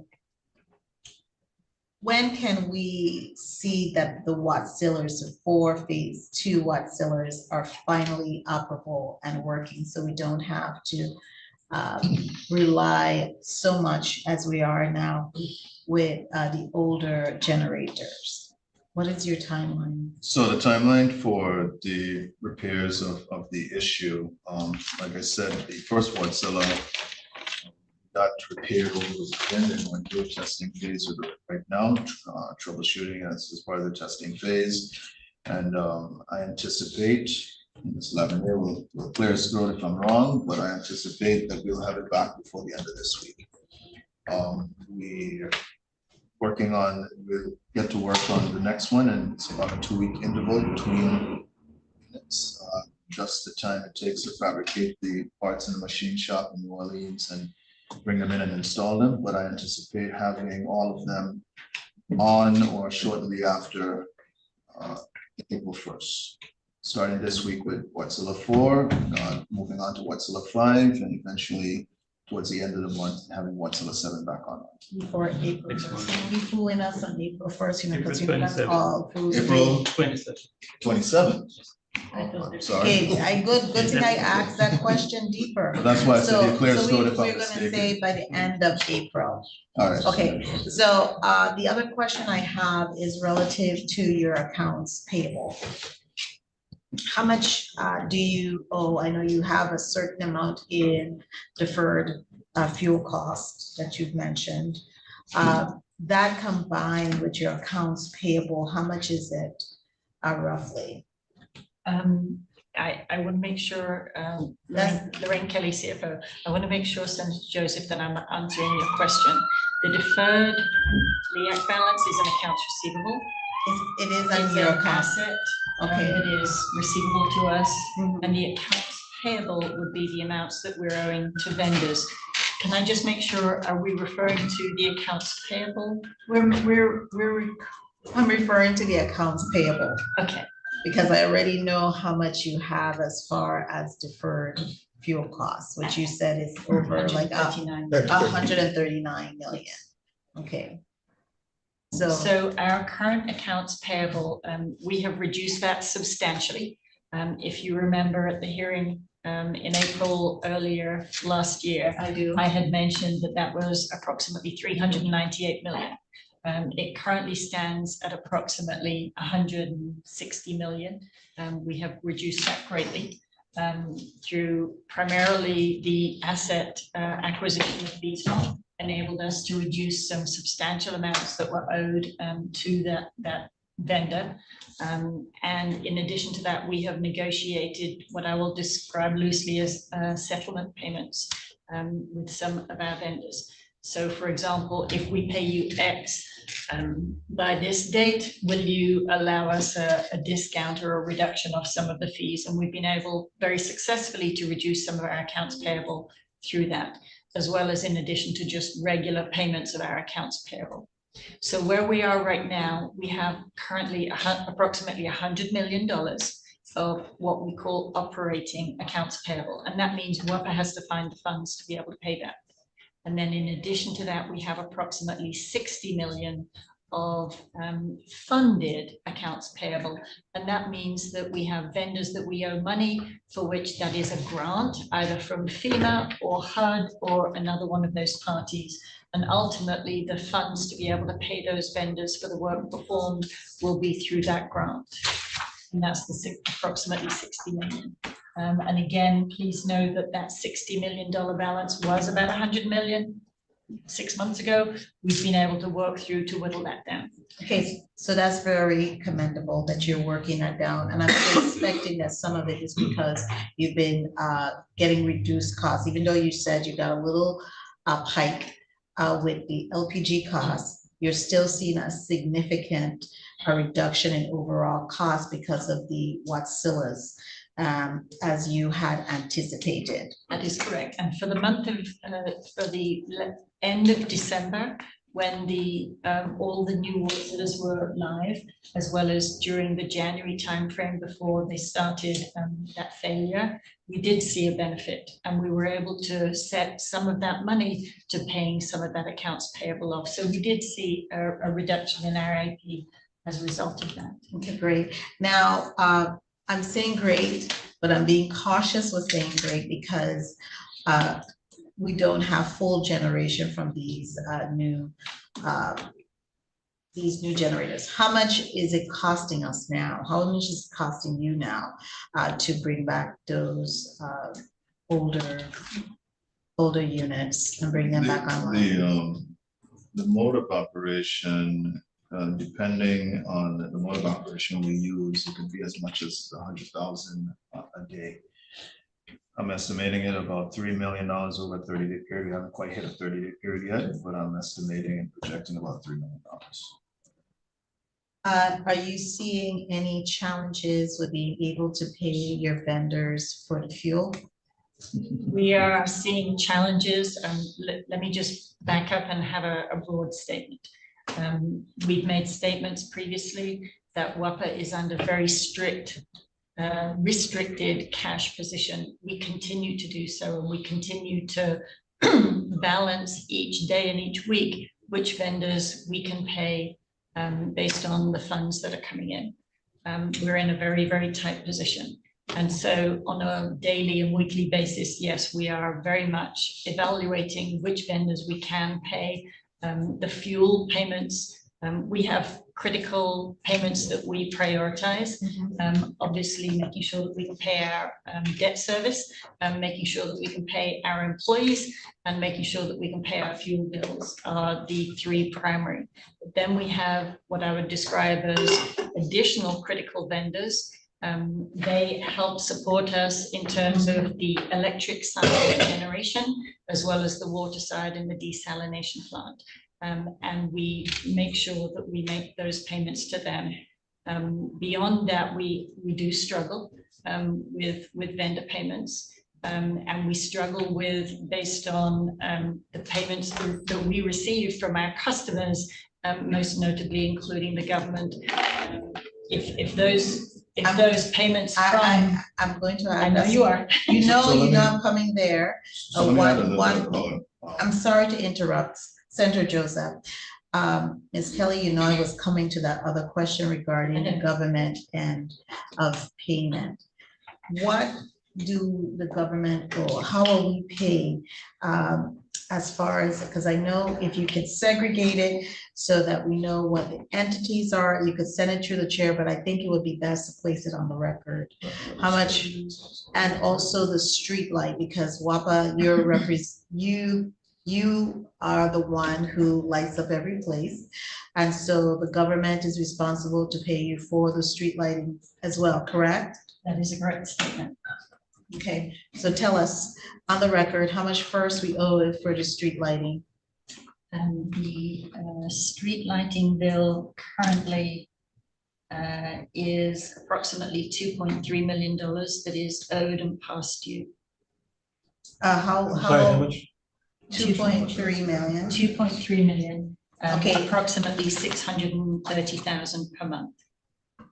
So of that 2.3 million, that represents 4 months past due.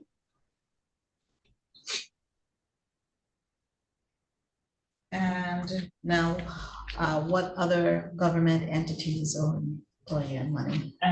If I can maybe start at the top, just to give you a high level. Do you have a spreadsheet that you could I also do have a send to us? spreadsheet, and we can send that spreadsheet, yes. Okay, but go ahead, put it on the record for us. So from an approximate perspective, we have the waste management and the 2 hospitals have not paid us for the last month's payments that were due, the January bill that was due in February. And we are currently in a process. Ordinarily, we would have received the February payment this week, and we have not received that either. That is approximately $950,000 a month. So we are in a past due situation from that $950,000 that was due in the first week of February. Okay, that's waste management now. And the 2 And hospitals. You added the both of them together to make up that 950? Yeah, so- Segregate them for me, please. The Separate them. monthly, the waste management is approximately between 310 to 320,000 a month. And monthly, the hospitals are approximately 670 to 690,000 a month. And that's the 2 hospitals? That's actually Leicester Schneider, the Juan Lewis, and then a very small bill with Myra Kitty. So that's all of those. So the reason why they're aggregated, Senator, if you remember when we had issues, when WAPA had issues last year, there was a conversation about including that into the single payer and paying that directly from finance. That's correct. For whatever reason, it's not part of the overall GBI single payer. So we have 2 single payer accounts essentially. One is waste management in the hospitals. The other is everybody else. So kind of put them in those 2 buckets because we get 2 payments each month, one for those 3 entities and one for the rest of the government. Okay, all right. And with the rest of the government now? Without going through all of the nitty gritty, we can send that information. There is the single payer is approximately 1.8 to 2.1 million a month, again, depending on how much utility consumption is. And that is not yet past due for this month. They have been keeping the single payer on track and being paid. Good. That would be due, that is due on the 15th of the month. So they're not past due on that? They are not past due. Very on that. So let me rewind and go back to bring some clarity to the issue set. On the recovery on the street lighting, formula that is being applied based on the law that says 10%, I think the 10% set aside of property tax is insufficient to cover the costs of street lighting and what we invoice the government. So until that's corrected, there's always a point in every fiscal year in which there's just a portion of street lighting that once that set aside from property taxes is expended, that that portion just goes unpaid. Okay. There's an additional restriction, which is of course property taxes all come due at the same time each year. It's not like it's a monthly payment that comes in, so we tend to get that cash flow very erratically. So those are the issues we've been trying to work through on the street lighting. There's a structural challenge there on providing full cost accounting on street lighting. So that's the one issue. I think the single payer issues are being worked through. However, deficiency, going back to your original question, on any given week, we are looking at our fuel payments. We've had to negotiate smaller fuel payments, smaller, more frequent fuel shipments, because we can't take on the 65,000 barrels that we'd like to take on in one swoop. Every time we make those sort of negotiations and adjustments, there's always a risk of additional transportation costs being tacked on, because I'm asking for a tanker to not come in full, to come in at partial load, or asking for a barge to come in at partial load. So I sometimes get hit with a premium because I can't afford to fill the barge. I can't afford to fill the tanker. I've had ships up to last week sit in the harbor for 3 days while I accumulate the cash to make the payment. So it is an ongoing triage of our fuel situation. Okay, thank you for that explanation. I wanted to ask you relative to, again, going back to, you said it was before that, you said it, so I have my notes down. It says you typically would fill up a barge with 65 barrels. 65,000. 65,000, I gotta make sure. And this is monthly? 2-3 times a month. Okay. Yeah. 3 times a month? And when we get to the summer, it might be beyond that. It might be 3.5 or 4. It depends on the customer consuming more, requires us to buy more fuel. So in the summer months when the air conditioning units are all on. Of course, it's understandable we buy more. because we are using more electricity. Okay, so now I don't mean to monopolize the time. I'm sorry. Okay, let me just wrap it up. I just have to check with one other item here. I know you have a number of alternative energy sources that are coming online. How is that playing into your whole operational to reduce costs? You had your interconnectives study done, it's completed with Sargent and Lundy? No, it's not completed, but we do have some, we have the one solar farm that you're familiar with on St. Croix that's online now. Okay, so when do you anticipate that interconnective service survey or assessment is going to be completed? I had that conversation up to this morning. It's a conversation that I need to have with Sergeant and Lundy. Should be, honestly, I want to be able to say within 30 days. I feel a lot of the data has. Okay, I'm sorry to interrupt you, Mr. Knight. Don't you have within your contract with them certain benchmark and threshold that they have to meet? So their contract is not, I don't directly have a contract with them for that service, which is part of the complication. They've been working. Who has a contract? Contract under Which O'Brien. Okay. So it's an indirect relationship that we have. They're providing these services on our behalf, but not directly. All right. I mean, I have some further questions, but I'll leave it out there. I'm gonna just talk to them offline. That's fine with you, Mr. Chairman. Thank you so much for your responses. Can I just offer a couple of comments on the street lighting issue? That'll be relatively brief, if I may. The street lighting fund was created back in 2003. It was subsequently amended because it was woefully insufficient with the original dollar amount. It remains, as they've testified, insufficient to actually cover the cost of street lighting.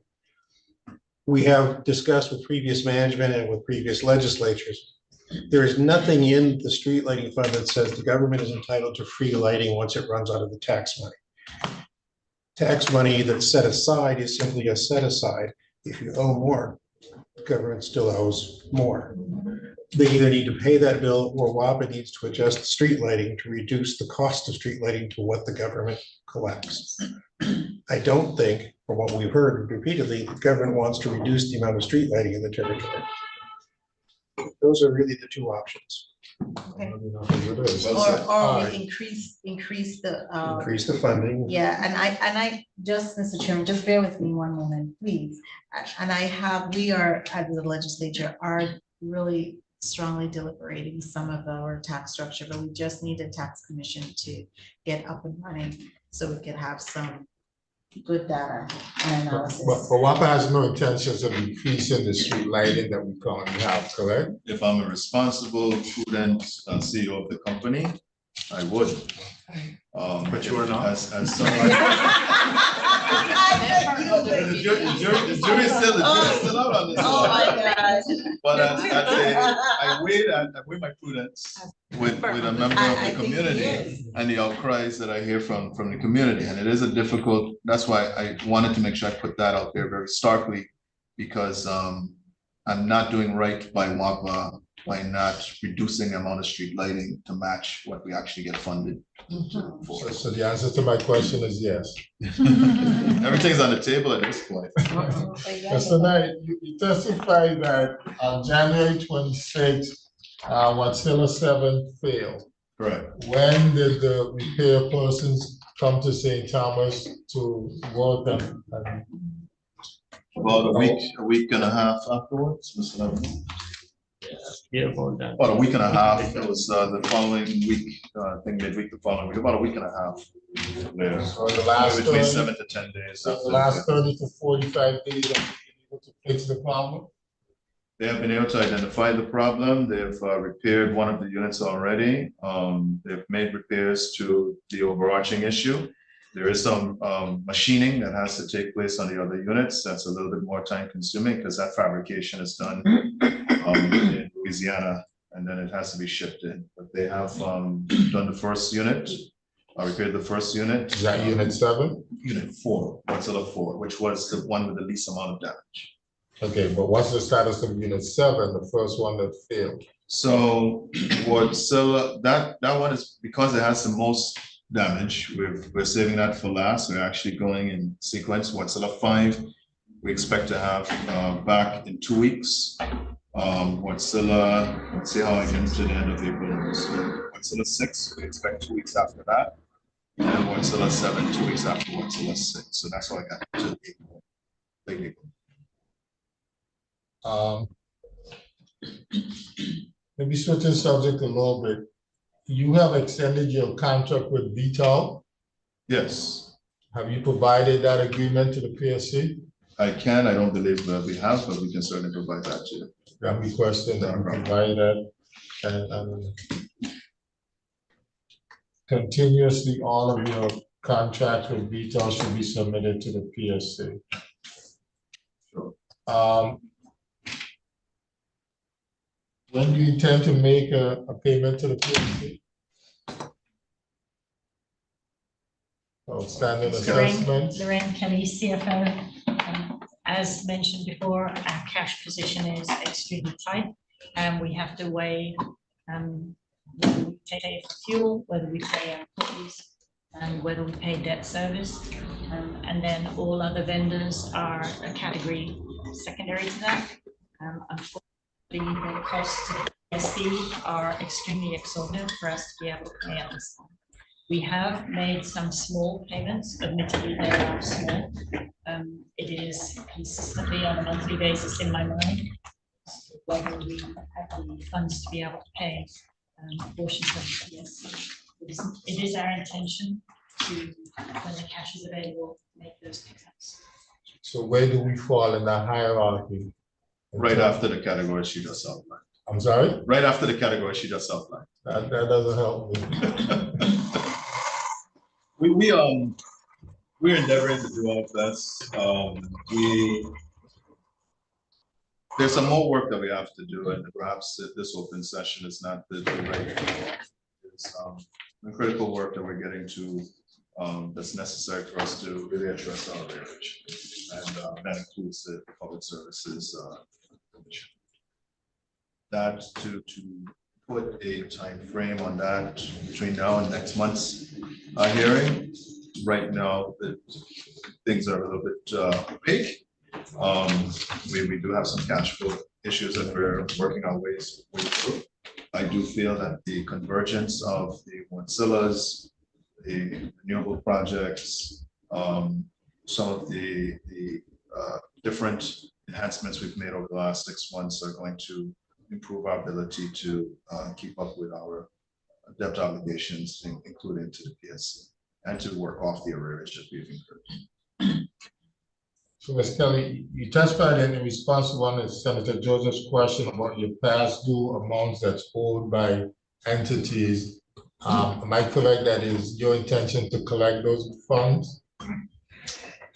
Yeah, every customer that owes us funds, we have increased our collectors, and we're in fact for the next budget cycle adding one additional collector so that we can continue to work with our customers. If adjustments are required, we give adjustments, and if there are no adjustments required and the customer needs to pay, we do work with our customers the extent to which their credit allows them to have a payment plan. But any customer that owes us funds, we are actively engaged to seek and collect those funds. Including all past due funds, correct? Including all past due funds. Thank you. All right, thank you for your testimony. Your excuse at this time, we're going to hear from Mr. Madden.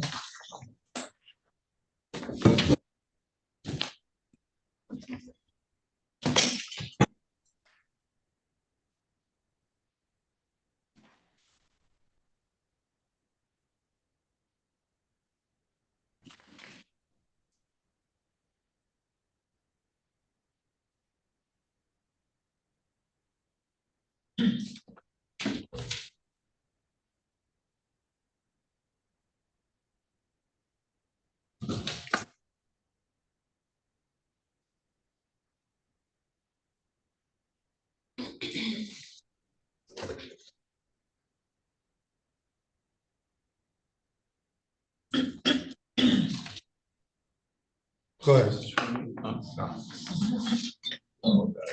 Good morning, all, Mr. Chairman, Commissioners, Senators, public. I present an overview of the report that we did for the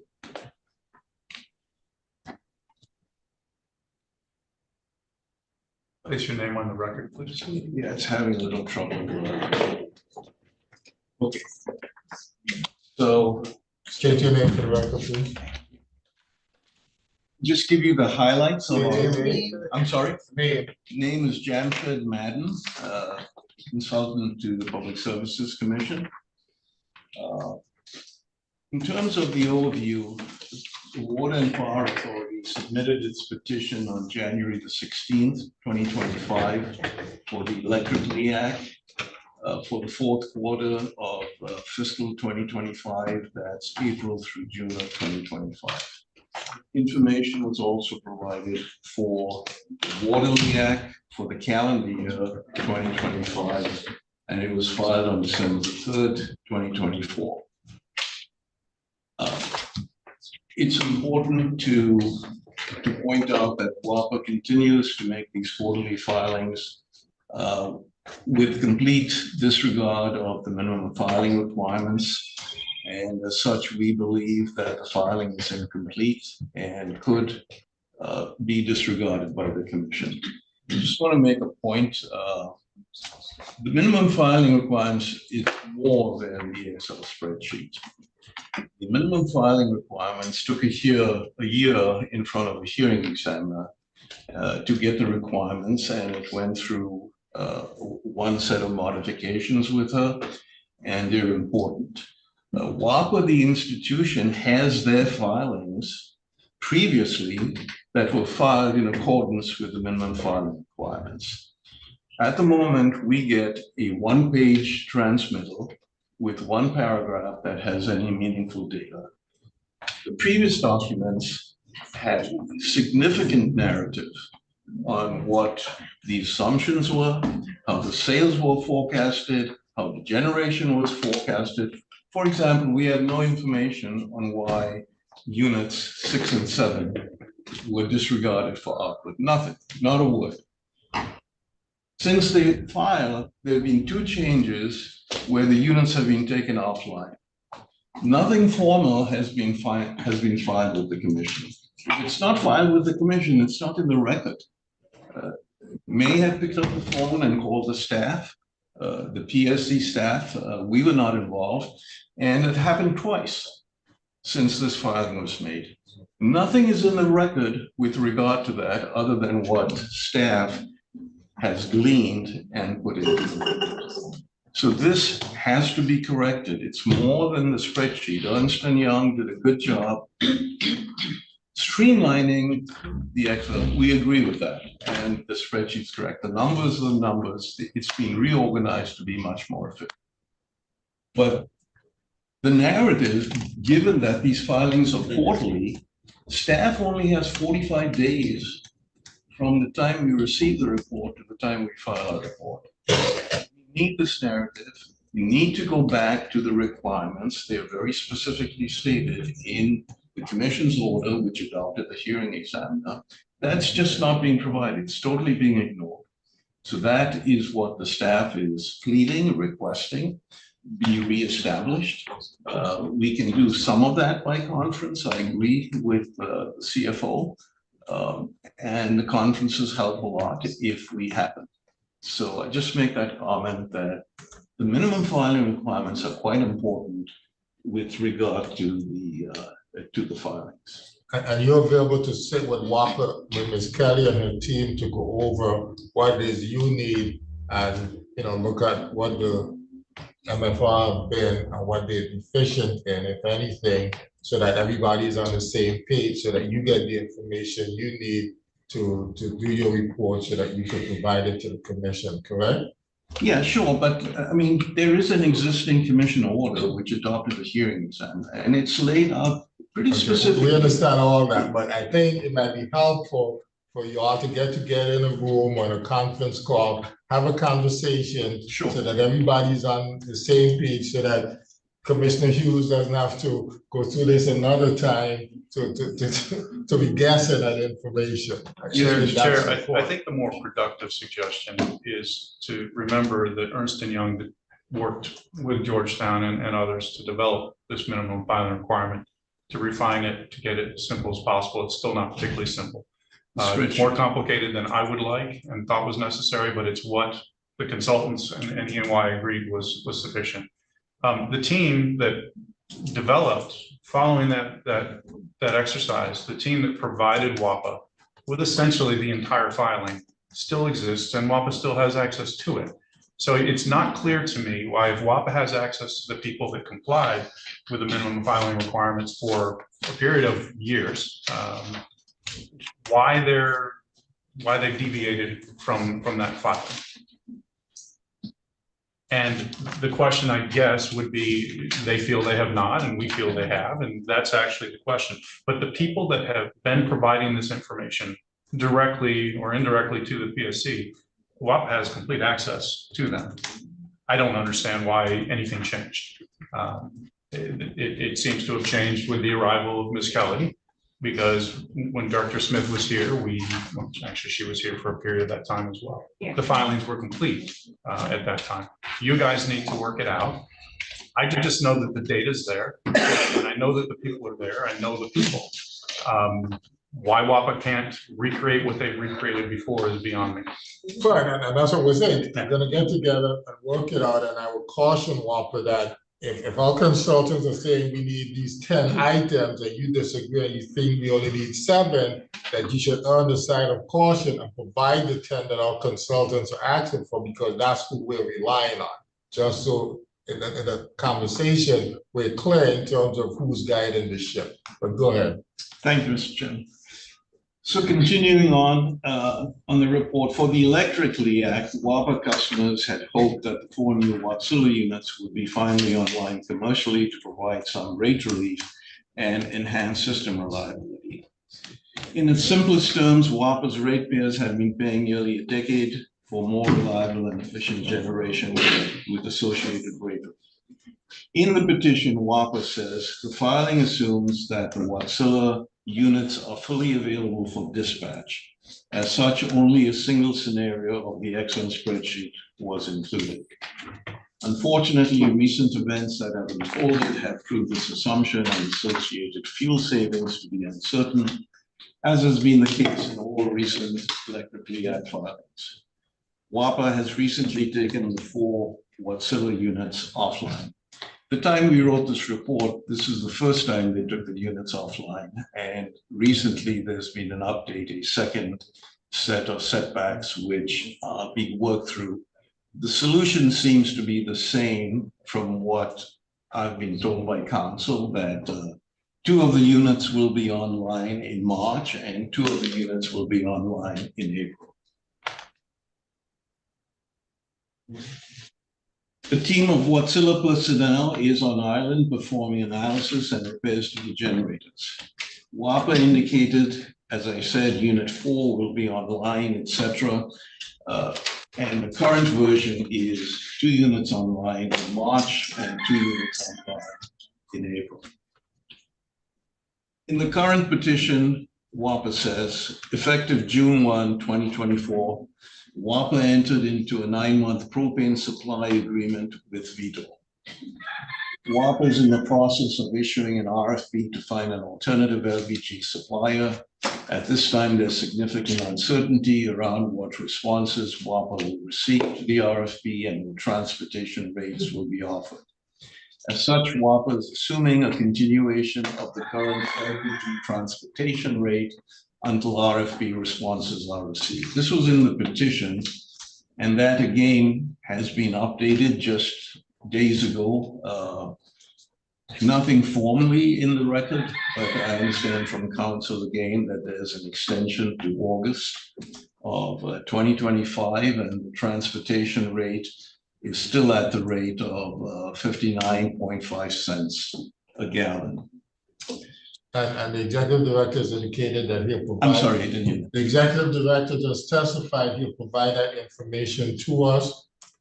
We didn't get a date, but if you could provide it by the end of the week, Director Knight, that would be appreciated. Right. What rate was used? Which of the 2 rates? We have a rate which has been approved by the PSC, and we have a rate which is being asserted by contract by WAPA. Was the current 59-cent transportation rate used in any of the calculations that are before the commission? Yes, the 59.5 is what WAPA has used. What have you used? 33 cents, which the last commission approval of a transportation rate has been 33 cents a gallon. And as far as I know, the commission hasn't changed that order. And the difference in that calculation only amounted to 6 tenths or 5 tenths of a cent, them using a fuel rate which was effectively 20 cents per gallon higher. Yes. Wow. But I thought it had been more significant, the difference. Yeah, it's, I mean, on the calculation, I believe it's maybe $1.5 million a month. WAPA has since confirmed that it has extended the current agreement, which we just discussed, through August of 2025. The agreement imposes a transportation cost of, again, 59.5 cents a gallon, contingent on WAPA purchasing at least 150,000 barrels a month. The issue of the fuel contract not being negotiated is troubling and has no adequate explanation. There's nothing in the text that are transmittal. Again, this would be an essential part of the minimum filing requirements. Prior testimony from WAPA officials has indicated that the new contract price was expected to be lower than what WAPA was paying for transportation of fuel, 59 cents a gallon for propane. Director Smith indicated many times that he thought the renegotiation would save at least 20 cents. So at this time, the price for LPG that the commission approved of 33 cents a gallon is what staff recommends be used, rather than the continuing current price actually paid by WAPA of 59 cents a gallon.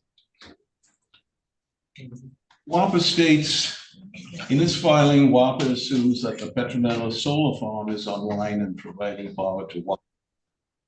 However, the Hogansburg solar farm is not assumed to be operational until the 3rd quarter of calendar year 25. We have been advised previously that the Hogansburg facility would be online by the end of March, and I understand the commission will hear from VIO at this meeting on the status. I have no further update on that issue.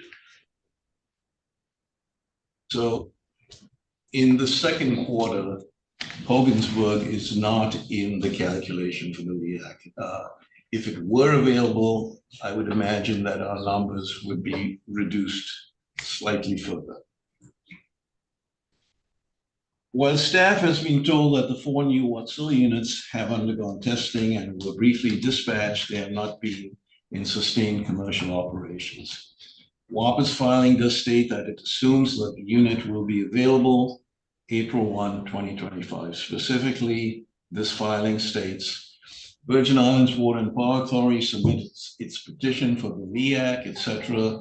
Due to the new Watsilla units becoming operational, WAPA has seen a reduction in its generation cost.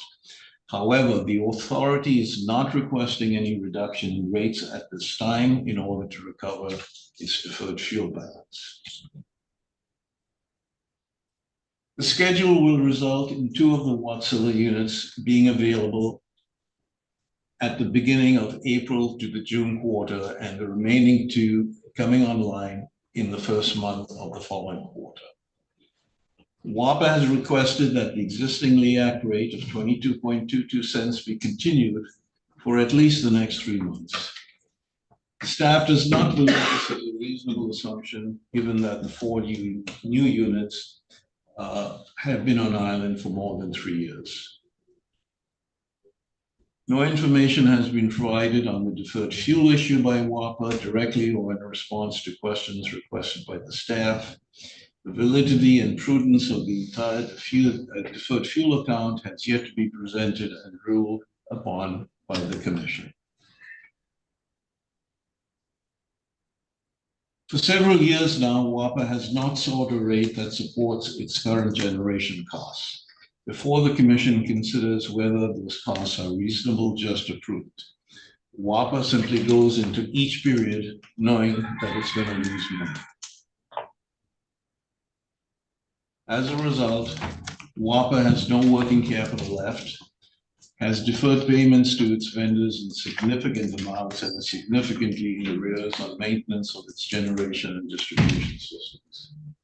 WAPA has acknowledged that it is not able to fully prepare for the 2024 tropical storm season due to the lack of financial resources, and is only months away from another tropical storm season for which planning should already be well advanced.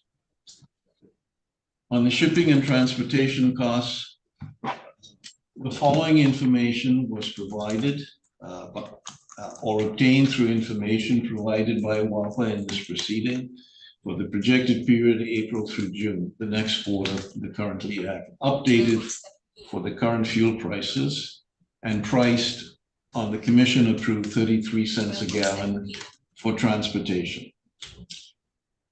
With the new Watsillas in service, staff computes, this is based on.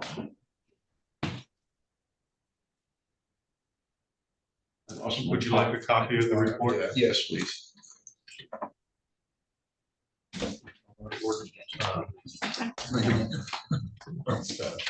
I should have plugged it in. I'm not sure.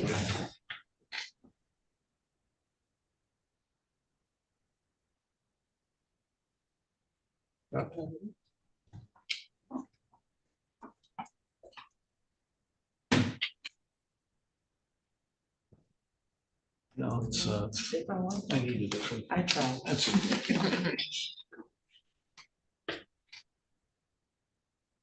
The fuel price computed by staff is 18.68 cents per gallon based on the WAPA dispatch, but based on 33 cents a gallon. To the extent that we adjusted the dispatch to take into account units 6 and 7, which were not included by WAPA, the fuel cost that we compute for the LEAC drops to 18.17 cents per kilowatt hour. And this is the price that we recommend be adopted by the Commission.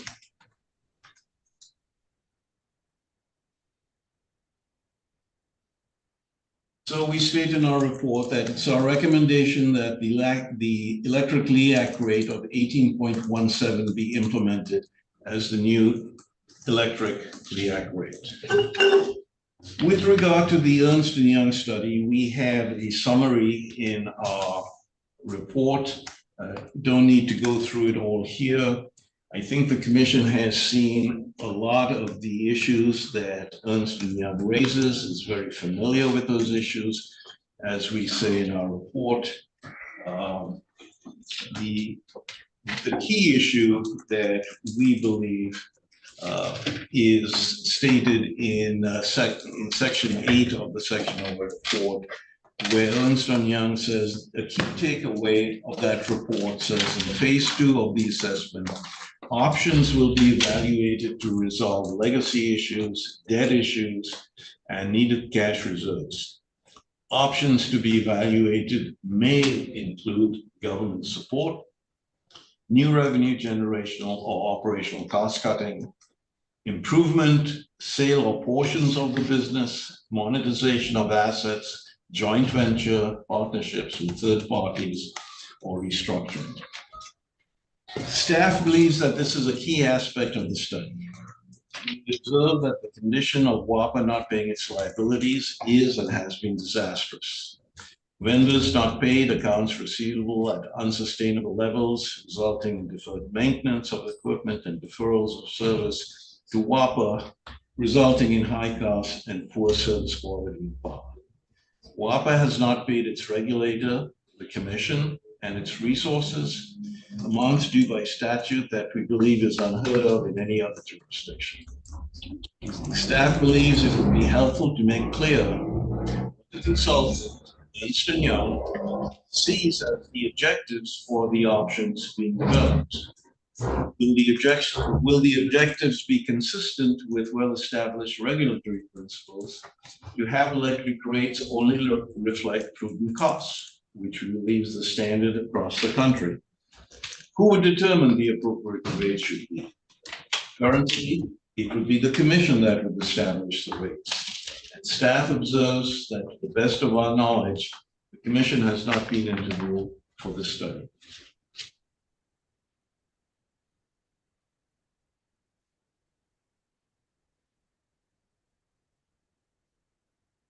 I go to our recommendations. Our recommendations in this proceeding for the electric proceeding is that the electric LEAC rate be changed from 22.22 cents to 18.7 cents for all bills rendered on April 1, 2025 forward, and the rate shall expire on June 30, 2025. WAPA shall report monthly the status and output of the 4 new utilities to the commission. 3, WAPA shall provide a status report of its efforts to obtain a new LPG contract that was required by March 1. Well, there's been an extension, so it'll now be August when the current fuel contract expires. WAPA shall provide a schedule showing the component parts and amounts owing to Wärtsilä for the commissioning and other activities and payments made against them. 5, a comprehensive report on all planning activities on Syncroid generation shall be provided to the commission. And 6, the status report by April 30 for all anticipated grant funding for both water and electric projects. We have included in the report our report on the Water LEAC, which is relatively brief.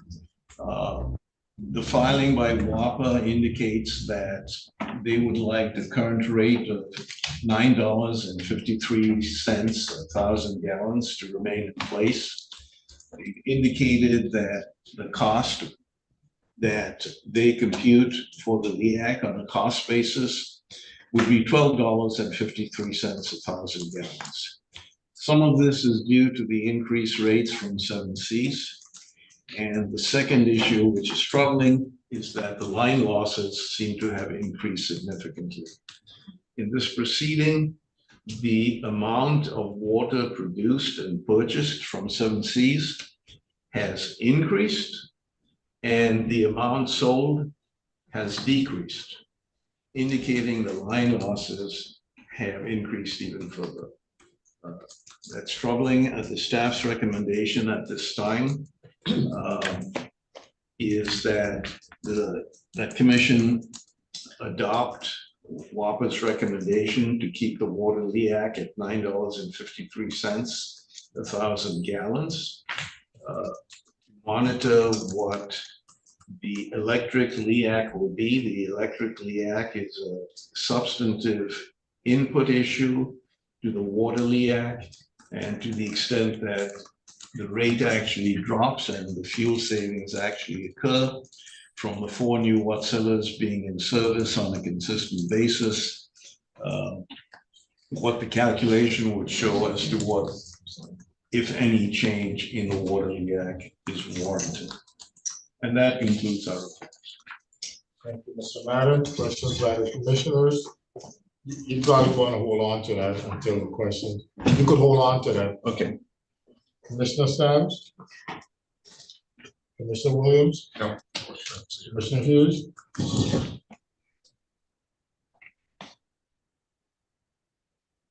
All right. Any questions from staff?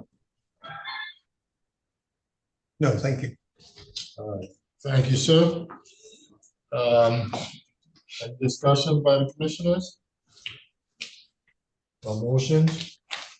I have just a point of discussion.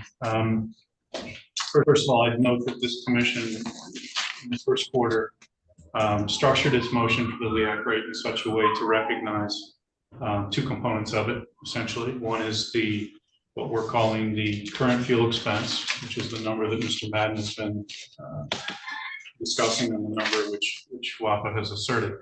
And the second component of that, to the extent that the rate which we motion exceeds that amount, is being accrued against some future portion of it's an amortization against future payments of the deferred fuel, if any, that are recognized by this commission.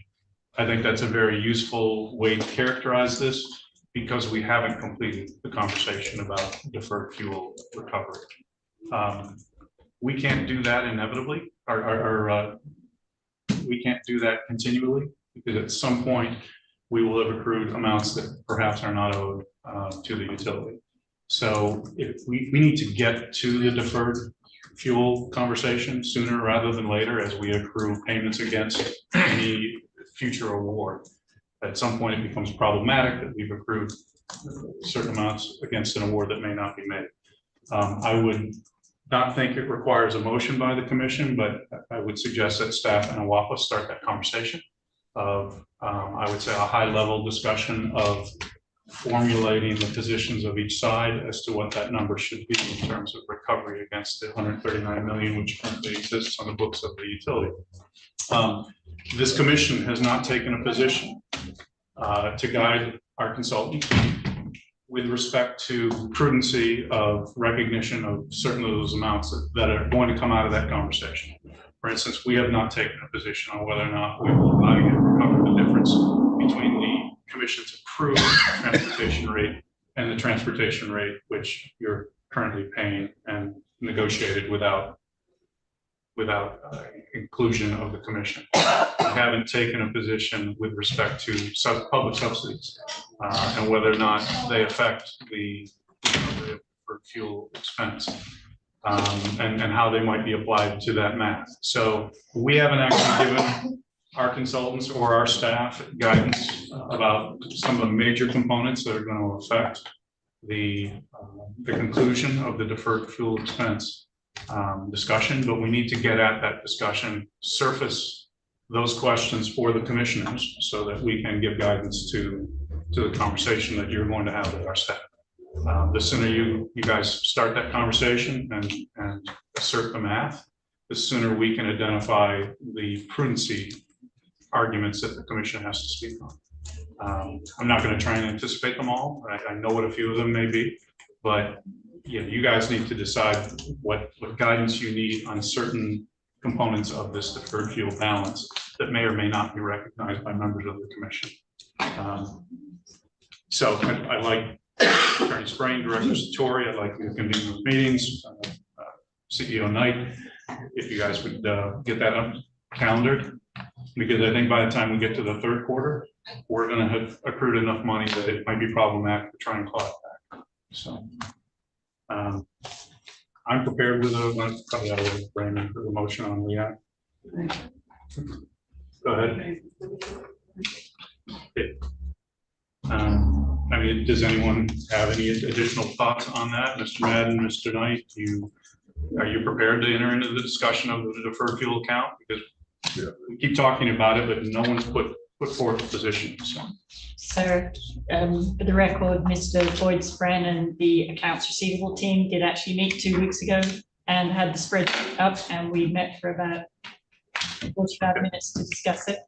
So we are beginning those conversations, yes. Okay, and for the record, deferred fuel is the difference between what the utility recovers in LEAC over time and what the commission deems the utility should have spent over time. That's a different definition than I believe the utility uses to accrue those amounts on your balance sheet. I think the utility, it's been presented to me that you take the position that if you spent the money and it exceeds the recovery, then you're entitled to book those amounts as deferred fuel. I wanted to ask a question about the battery contract. I know we haven't really started to pay it yet, but you haven't presented the battery contract to the commission. We've requested it. We're going to get it, probably by the next filing.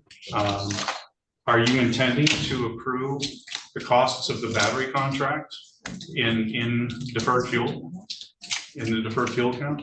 That's to us? Yes. Yeah, which battery contract? This is the Honeywell stuff, starting in Petronella, going through Hogansburg, and ultimately out to the large field that we built here in St. Thomas. Sorry, I might have missed the Carl Knight, CEO. I might have missed the request for that information, but we can certainly provide it. It was made probably 4 or 5 months ago.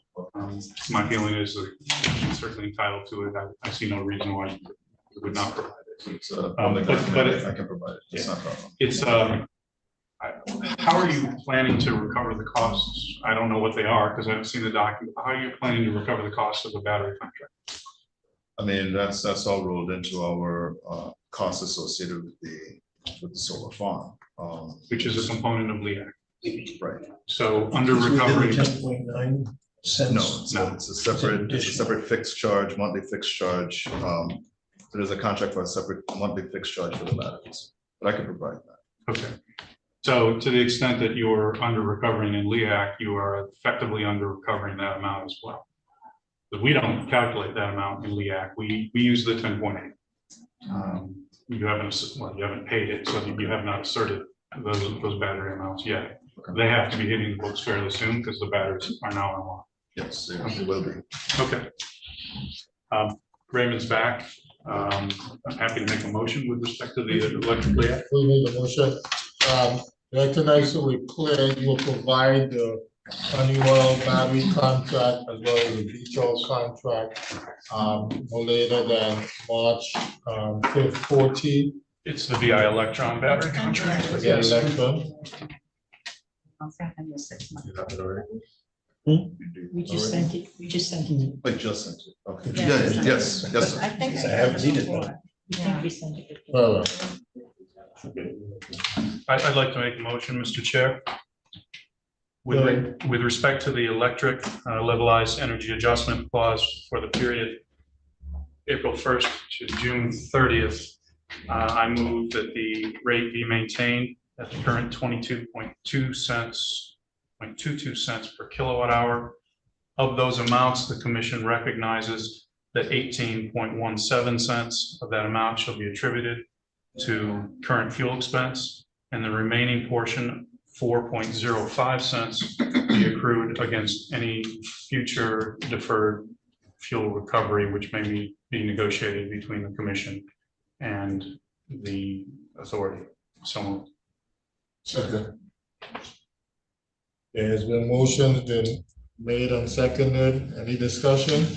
Yes, what period of time are we talking about? Like, when is this? this will be April 1st to June 30th, the next quarter.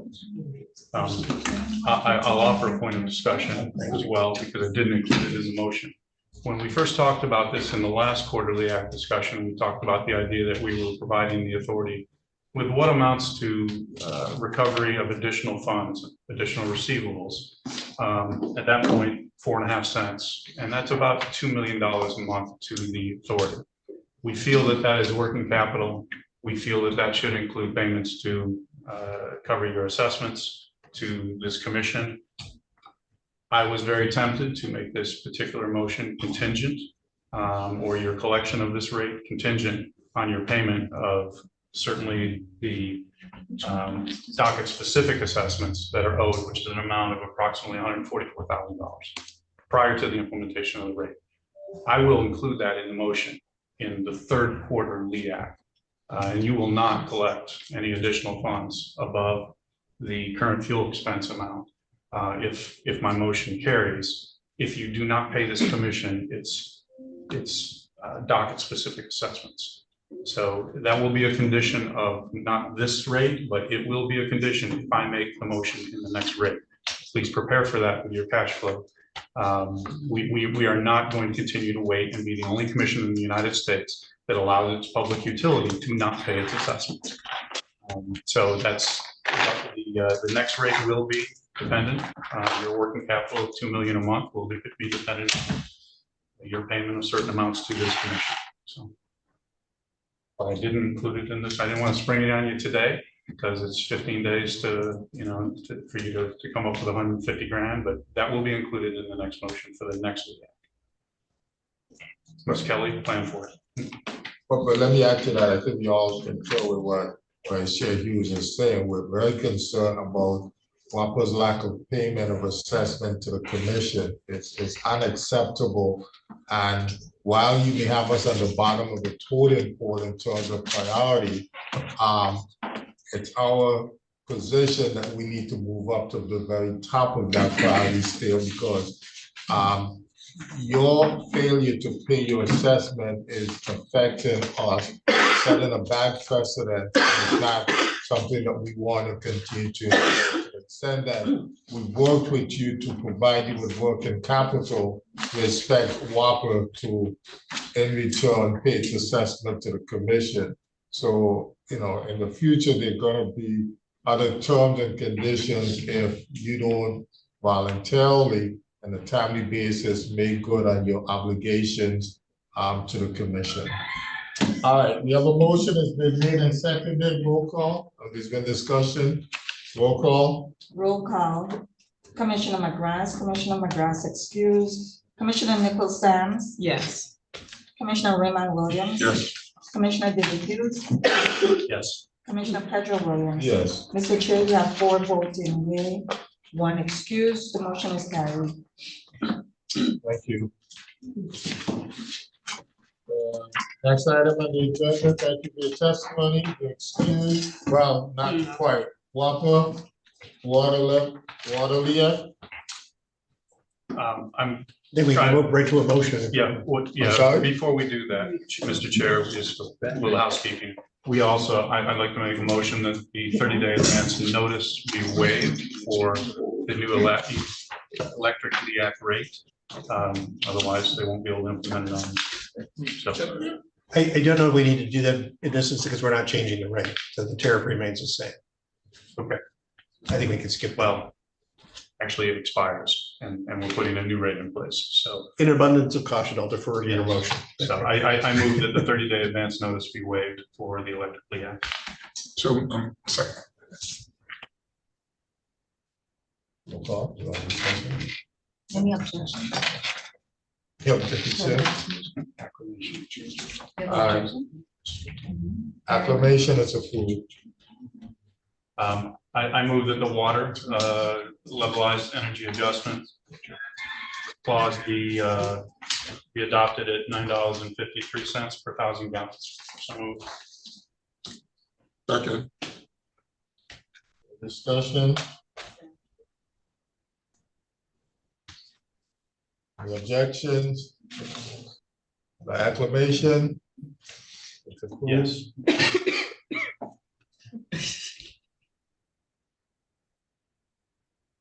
Okay, Move on to docket 672, Whopper customer service. No, it's like acclamation and everything, all that.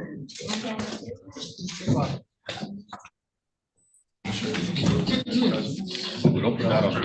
Yes.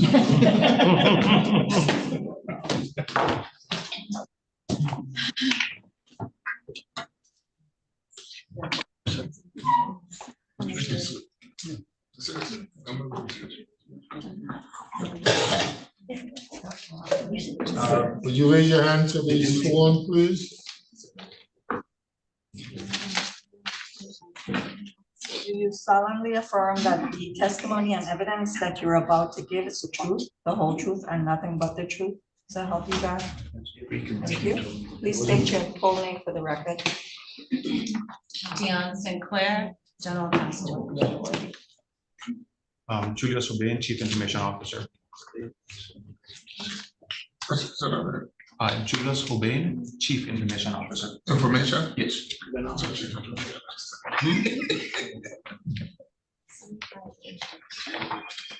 We'll see, I see who, I see, you know. I gotta see accent. You may proceed. Hi, good afternoon. Julius Bain, Chief Information Officer for WAPA. I'll be giving a brief overview of the AMI system that was just approved by the board in the February board meeting. So the authority issued a RFP on October 1st, 2024 for a replacement of the entire AMI system. The bids were due back on November 22nd.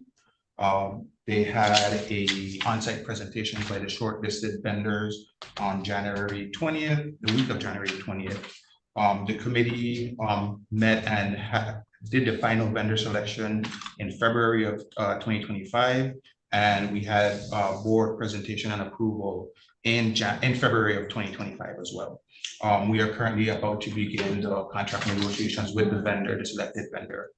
For the RFP that went out, there was it was a full replacement of the existing system, from everything from the communications to the network to the meters, everything, entire replacement. There were 7 vendors that submitted bids: Itron, Honeywell, Aclara, Landis and Gear, Census, Brava, and Tantalus. Of those, 4 were shortlisted. And upon that, 4 did the on-site presentations for the committee, the evaluation committee. After the evaluation committee met, the vendors were given a chance to do a best and final offer. After that, the committee met and finalized their selection. Committee did choose Itron as having the most complete bid, and decided and requested that the board approve a contract with Itron for their system. This does include all the installation, all the network, everything for its entire turnkey system. The system is a mesh-based system and does have the capabilities of it's a collector and a collector-based mesh system. The backhaul, you have multiple options, because it's an IP-based backhaul. So you can do cellular, you can do, for example, if we have in our substations, we can connect it to our network. We can use ISP. You have very different options for your collector-based backhaul to the system. We did include several service level agreements that they were required to comply with for bidding onto the RFP, including extended warranties, extending change outs. If a certain percentage of meters are failing, they have to not only change them, but also pay for the installation of those meters. That will be in the contract negotiations to finalize the number and the amount, the cost for changing out those meters.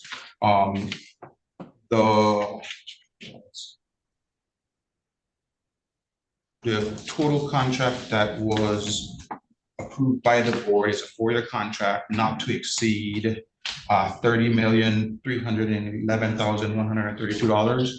And that does include a slight buffer for the increase in possible tariffs, and increase in inflation for the, just inflation overall. With that, if there's any specific questions, I'm free to answer it. Thank you, sir. Attorney Sinclair, anything you want to say?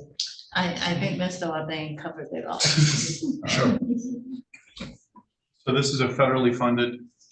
This was approved at prudent replacement. Is this the type of federally funding one where if you exceed it, you own the additional costs, or?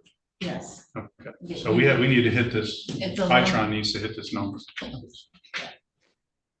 And this is one of those federal contracts that, is it FEMA? It is. That they may be trying to take the money back, given where we are in the federal administration. We're not gonna comment on that. For right now, we are being advised that the money is still there, What's the match percentage? 2%. Is there a limitation on time frame for implementation? So we are, right now, it is a 4-year contract, that gives us, we're hoping to start, have the contract signed to begin in July of this year. There'll be a couple months of ordering equipment, getting interfaces done, and we're looking to start deployment for the first test site. And we are doing St. John first as our test, the entire island of St. John. There was a few reasons that we chose that, the geography, there's a high penetration of solar, so we'll see that as well. So there's a couple of things that we want to make sure that we can get right on St. John. What we'll do is after the St. John pilot is done, we will stop deploying meters for a month and go through the entire process of getting the data from this field up to the head end into our billing system, going through the entire process of billing with the new system to ensure that there are no issues. And it's basically a field acceptance test of the pilot. Who's responsible for the database management and the IT integration of this system? So there's two sides of every integration. Of course, Itron will have their integration, and then we'll have our contractor for us do the integration on our side. New billing system for us, or is this just integration to the? This is integration to the existing. Yeah. Question, Commissioner Laura Nichols Sams. So you said that the process is going to start in July or June or July, when was it? July. July, okay. Depending on contracts negotiations. That's, okay. Yeah, it depends on the contract That's what I'm negotiations. thinking. Yeah.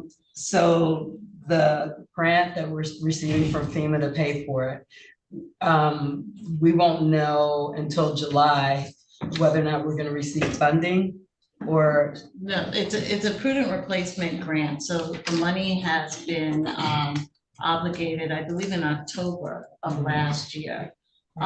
So it's just for us to draw down on it, and so we're doing the process now in order to get the negotiations. So we're starting to draw down on it already. Right. We've actually received money. I believe that we have drawn down for some temporary meters, if I'm not mistaken, because the interim measures can also go under this grant. Okay. So can you just kind of explain to me, how does it work with was it 30 million? How does it work? Do you get it all at once, or do you draw down on it? Do you have a schedule of when we can receive payments for this? So you normally, once the contract is negotiated, we'll know exactly whether it's going to be a milestone payment or whether it's a progress payment. We tend to prefer the progress payment, but some vendors like the milestone payment, whichever it is. Once those metrics are met, then we go ahead and submit for the drawdown. Okay, thank you. Oh, we are, right? How many accounts is St. John?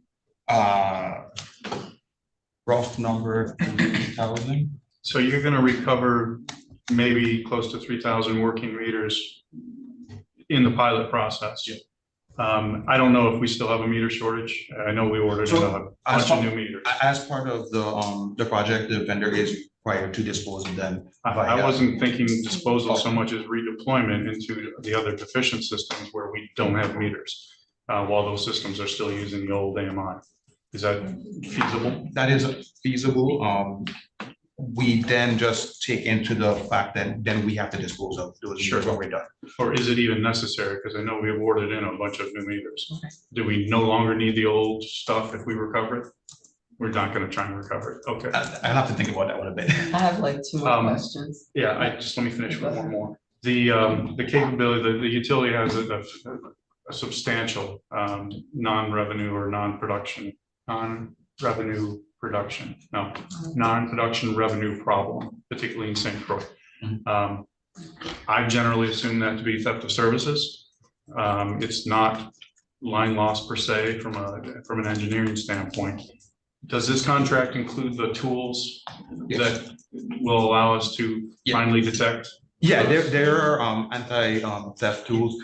It's actually interesting. The new meters, for example, even have tilt meters. So if their meters are pulled out of the socket, we'll actually get an alert that it has been tilted, and they're tamper meters and stuff like that. You can actually, put those kinds of alerts to deal with those kinds of things. Okay. Sorry, Commissioner. So first question is Commissioner Laura Nichols Sams.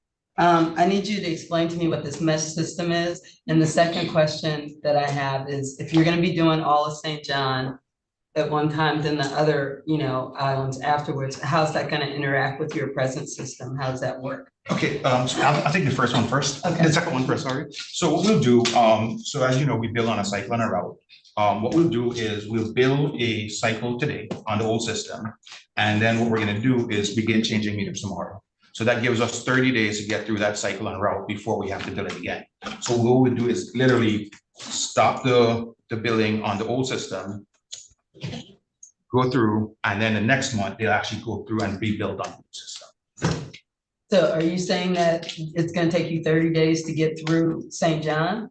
Well, remember, because it's broken down in cycle and routes, we don't have to do the entire cycle. We can do a single route this month, or just depend. We haven't got to the deployment part of the contract yet. So I can't discuss on how long they plan in their schedule for that. Okay. Yeah.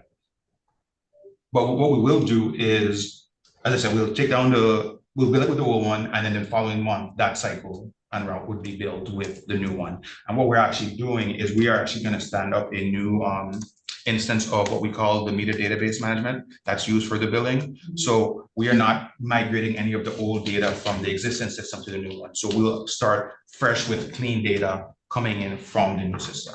Is that gonna create gaps in people's billing? It shouldn't, no. It would be equivalent to a swapping a meter in the field. You gotta believe Itron has done this before in other upgrades and other locales. Right. So, Mesh. Oh, mesh, sorry, forgot about that. So the mesh works. So what they did, or all companies, all the vendors would have done what they call a propagation study. They figure out where each meter is. So we give them coordinates for each meter, and they're gonna put their towers in places or their collectors in places, pick up those meters. Most meters, or I don't want to say most, but a lot of meters will be meter to collector. Or let's say a meter doesn't have a line of sight to the collector. Let's say you're a meter, I can send my signal to you, and then you can talk up to the collector. So it basically finds the best path back to the collector. Okay, thank you. That's all I had. Is it WAPA's position that your contract or agreement with Itron is subject to PSC approval? The agreement itself? Yes, the contract. Well, the contract is subject to board approval. I'm sorry? It's subject to board approval. In When terms you of say the board, you're talking about WAPA board? WAPA board. The WAPA board has to approve any contract valued at a certain amount for WAPA. It has to. In terms of regulatory approval, anything that's being sought in rates, we also come to the PSC for that. I don't know where we are with respect to that. I think we'll have to discuss that internally, but certainly all agreements are public. We will share it with the PSC, we will share it with the public. It goes on our website. This is not a secret at all. Okay, I'm not clear what your response is. So Okay. are you saying to me at this point you don't know whether this agreement with Vitron has anything to do with rates or respect to rates? What I'm saying to you is when the authority seeks anything in rates, it comes to the PSC. When the authority is executing an agreement or wanting to know whether that agreement can go forward, that must go through the governing board for the authority. That's a statutory basis. I understand. I'm not concerned about your board's approval process.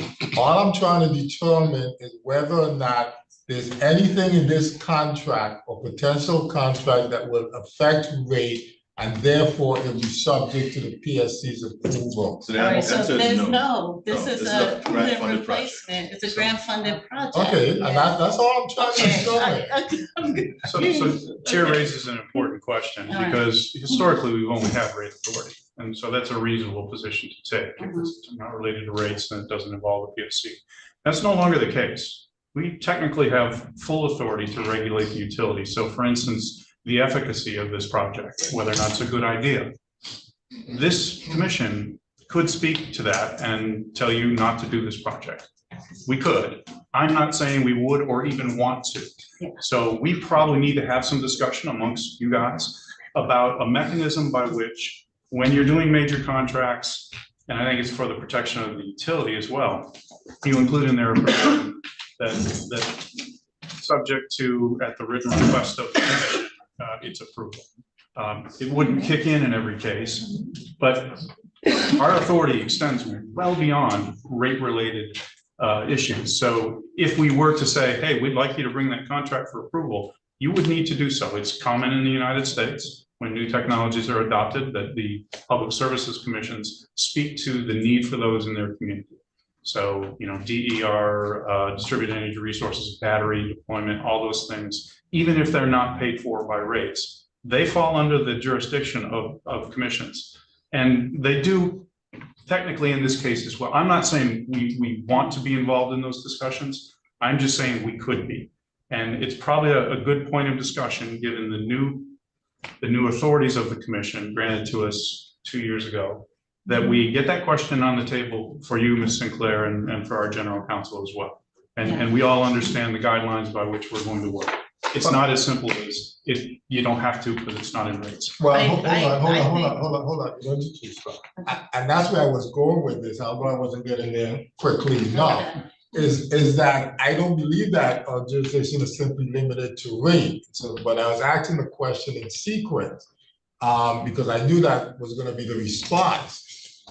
So it's our position that we should have a copy of the contract. I mean, we should be involved in those discussions, you know, to whatever extent and level, and maybe again, that's a conversation we need to have, but it applies to this contract and every other contract.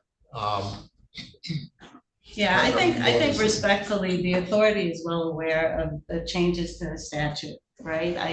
I think the wholesale need for approval and guidance beyond or instead of the governing board is probably something that we take a different It wasn't view instead of your board's approval. Okay. It's probably in addition to. Yes, so I believe that we are all aware of the changes to the statutes, and perhaps our interpretation may differ. So we can maybe have discussions internally or externally with your counsel and see that we come to an agreement for the best steps going forward. Very well. Thank you. Raymond, any question? No, I have one question, but I don't know if this is jumped into the agenda. Just out of curiosity to Director Knight, and I guess you can answer it from there. What we're seeing with the federal dollars that are supposedly slated to get for the entire rebuild of this employee operation, what's the sense that you have of the security of getting that money still, or has there been any discussions or anything to lock that down? I'm still pretty confident, Carl Knight, CEO. I'm still pretty confident about our ability to access those funds. I haven't seen anything that suggests otherwise. Having said that, the approaches of the current administration have been unconventional. So I do have, these funds are obligated. So not only was there a protracted negotiation with FEMA to arrive at a fixed cost offer that was presented, we accepted the offer, they obligated the funds, and up until January of this year, that would have been about as secure as you can have as a pledge from the federal government.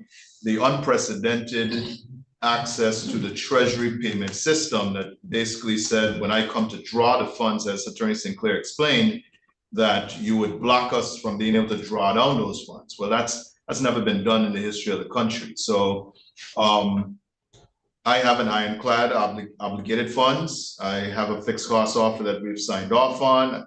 Legally, I think the federal government isn't in a position to deny us access to the funds, but at the same time, they have taken a very unconventional route of just cutting off Treasury's ability to cut the check or wire the funds to the accounts that should be wired to. That is some new territory for all of us. Whether this project falls into some category that is under additional scrutiny, I don't believe it is, although FEMA is being studied. I should point out that we're not the only jurisdiction that has disaster recovery funding. There was a recent wildfires in California. They have a lot of funds tied up there. Most of the East Coast has been hit by a storm over the last several years. So we wouldn't be the only jurisdiction that falls into this category. That's just very concerning to me because I mean, you know, the community is like finally gonna get something valuable, and then I'll keep my fingers crossed. Going back to the IHN contract, what is your board approved? Isn't there like a draft contract that's provided when you present this to your board, or what do you give them? We're not at that stage yet. So the stage we were at the February board meeting was the RFP had been concluded, the proposals had been reviewed, the shortlist presentations had been conducted, and then the best and final offers had happened. So following that, the evaluation committee sat down, they went through, you know, a study of all these things that came in, and then they did their assessment, and that was presented to the board for, you know, approval or disapproval of the selected vendor. So that is where we are now. So we have the selected vendor, and now we go into negotiations. We do have, you know, parameters set by the proposals and what we requested in the RFP to start the negotiations. But, you know, once that is done and we are into the drafting, then the board will get a copy of a further agreement. And you anticipate it's gonna take you 5 months to negotiate this contract? I hope not, but I will say that, you know, we do have consultants with this, and apparently they've done this before, and it can take quite some time. Yeah. Because you anticipated a July start. Right. Then. So, yeah, it's March. So 2 months, 2 to 3 months. Thank you. That's unusual. Yeah. Anybody else? Yeah, Senator Joseph? you do this all the time. We No, started on Newton. we didn't even go through names. They just jumped in. They jumped Go in ahead. this one. See, I was trying to avoid calling. Senator Carla. I really appreciate that we aren't going to be using a lot of our local funding to pay for this very needed revamping of the AMI system, because that's what it is. Now, we are still going to use the same vendor that we had so many challenges with before, because we are not. I think I saw something somewhere that there was that misinformation Yeah, that been spreading, and this was a competitive bidding process. Yes, so the vendor is actually a different vendor. The previous contract was with Tantalus. This current contract was Itron. Now, I think where the confusion came up is Tantalus used Itron meters the meters that they used and put their communication module in it. This contract, and yes, it was competitively bid, we did receive 7 different bids. And they are using a complete Itron solution. So the meter, the communication, the network, everything will be Itron. From the same Same vendor, vendor. yes. Okay, so you don't have different vendors. Right. Okay, that is very, I mean, just give it a little Okay. background on the company. okay, if you want, Okay, and give if the chair would allow. okay, give me 1 second, let me just. While he's doing that, I wanted to compliment the authority for its bid process in this particular contract. You were able to attack the trend attention of, so far as I can tell, every major vendor. Every major in the one, world. yes. And that's rare for us. Not a lot of people necessarily want to come down here and work for the Virgin Islands. You guys are to be complimented on a full and complete bid process, so. Okay, so Itron has been providing ANI meters for over 30 years. Okay. They're partnering to do the actual physical install of the meters with a company called Texas Meter and Device Management. Wait, you're talking a little fast. Sorry. Go ahead. So they're partnering with TMD, which is Texas Meter and Device Company, who has been deploying these types of systems for more than 15 years. I know they also have a similar system in Jamaica with over 100,000 meters.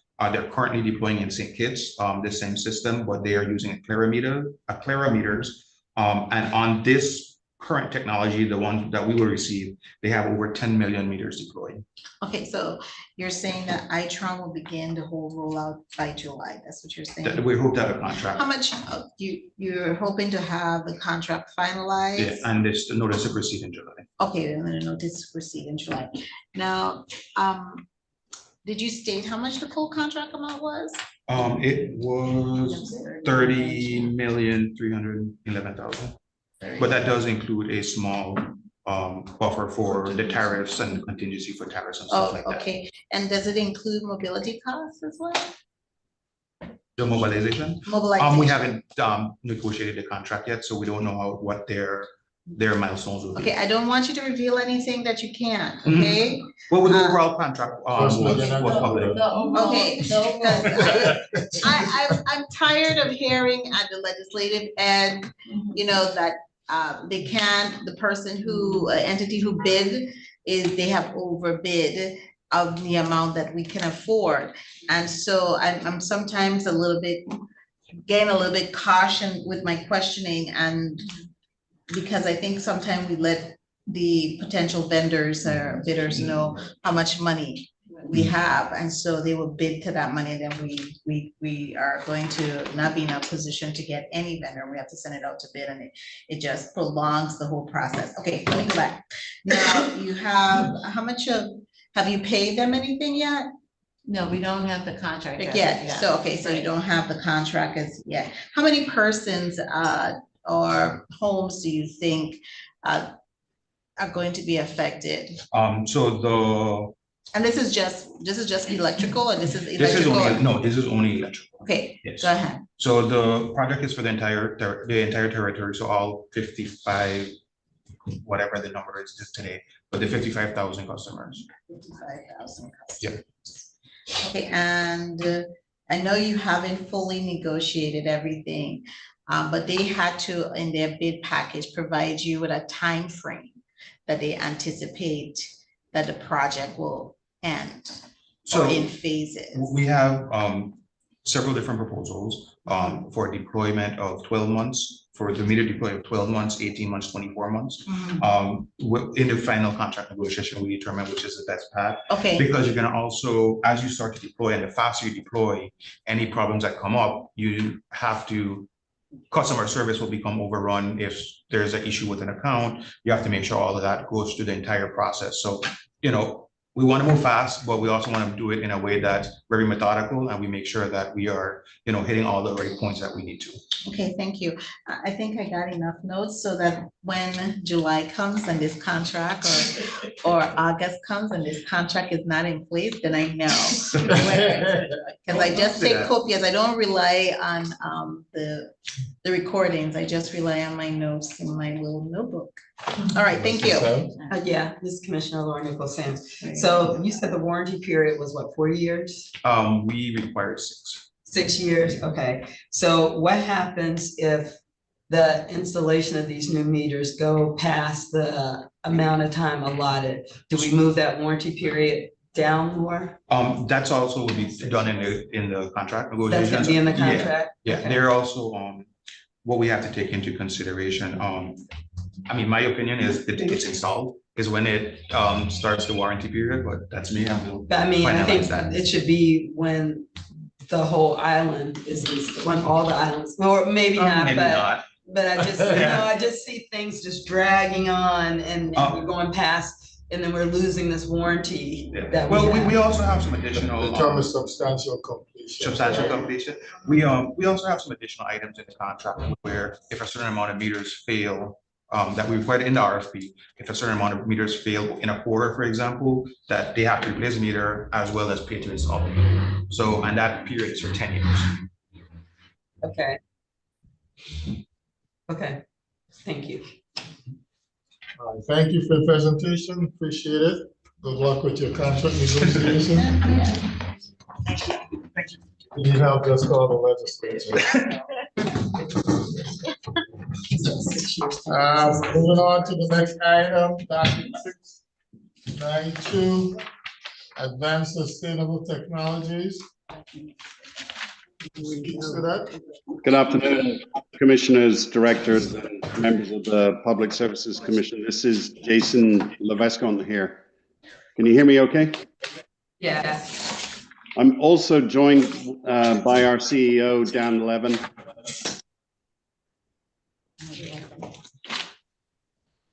Fantastic. So thank you for allowing us the floor. It certainly was very interesting to listen to what Waste Management Authority have to say with their challenges, and also listening to WAPA's challenges as well. And I believe that you will be talking to a solar company next as well. So the main message here is the fact that AST, or Advanced Sustainable Technologies, is in fact the complementary technology for all of the challenges that we've just heard and are about to hear. From the aspect of providing fuel to generate power from waste that frees up land for potential solar generation. So I did visit in the second half of February, where I met Director Satori, Miss Jenny and Mr. Sean, and also Engineer Jamil. But in all of my visit, I realized that there are a lot of questions about our project. So I would like to take this opportunity to take some time just to refresh everybody as to the project, the why, the what, and the how of this activity. So if I'm allowed, I can share my screen. Go ahead. I'm not sure who is controlling the. Just give us a minute. Okay. Go ahead.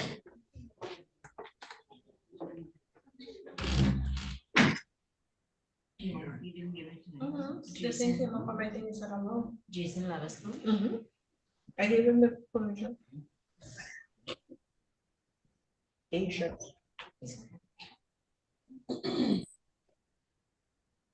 Okay, so the problem is essentially, as we learned from Mr. Griffith in our conversations with him, is the costs of transporting waste from St. John's, as an example, is very much close to $3 million. Mr. Laviscount, can you start again, please? Sure. Let me unshare and hold on one second.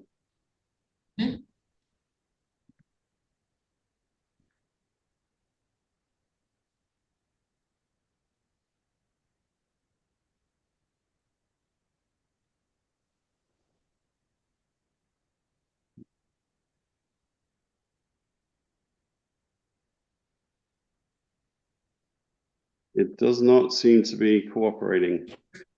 So just hit stop sharing. I see. Yeah, sorry, I'm not. and then I'm used share. to Teams rather than Zoom. Hold on a sec. Okay.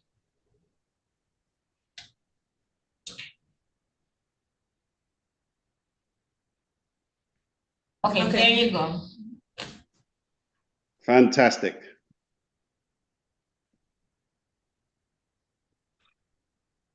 Okay, as we discovered with our conversations with Mr. Griffith, just shy of $3 million is the cost of moving waste from St. John onto St. Thomas that goes into the landfill. And I'll talk about the condition of the landfill in a minute. If we were able to turn that waste into electricity, this would be an upward swing of a renewable source of energy of the tune of roughly around $1.5 million. The current disadvantages of waste treatments that we're doing today is they're not cost effective. They waste land that could otherwise be used for other purposes, such as generating solar power. As we saw in the St. Thomas landfill, there is a significant amount of soil contamination and leakage into the mangrove lagoon adjacent to the landfill, as well as the fact that the landfill itself is still on fire internally, which is causing somewhat of an air pollution problem. This is some of the pictures of what I took during the visit. Most of it is the St. John transfer area, looking at the public services land, which is directly under Mr. Chesney's guest house. To the right of this picture is Miss Kelly's recycling facility, as well as some of the roll-on, roll-off boxes that collect the waste, and some of it is transported to the transfer area and others is transferred to the dock where it's transported to St. Thomas. Some pictures of the St. Thomas landfill as well, which is, as you can see, the eternal landfill fire was to the right of where I took this picture, and the mangrove lagoon next door. So the solution. Essentially, we can turn all waste into a valuable source, either energy or beneficial reuse products in an environmentally sustainable and responsible manner. As the commissioner mentioned, not a lot of people like to come to the islands, particularly because the large companies that deal with waste, either through incineration to energy or otherwise, this is not scaled down enough for them to be able to come to the islands, whereas our technology is not only low cost, but it also is adaptable to scale down and to scale up, dependent on the consummation of the waste material available. Also, our technology is essentially running 24/7. We have the ability to energy time shift so that in peak demand, we can meet that demand, but in lower demand areas during the evening, night, etc., we're able to generate other energy sources, either in liquid fuels or in heat, to be tapped into when we reach peak demand again. Here is an outline of the first pass of the system that we intend to put in place in St. John. It is of substantially low footprint. This is approximately 11,000 square feet, but we would probably need a little bit more than that area for inroads and outroads of trucks bringing in the waste material.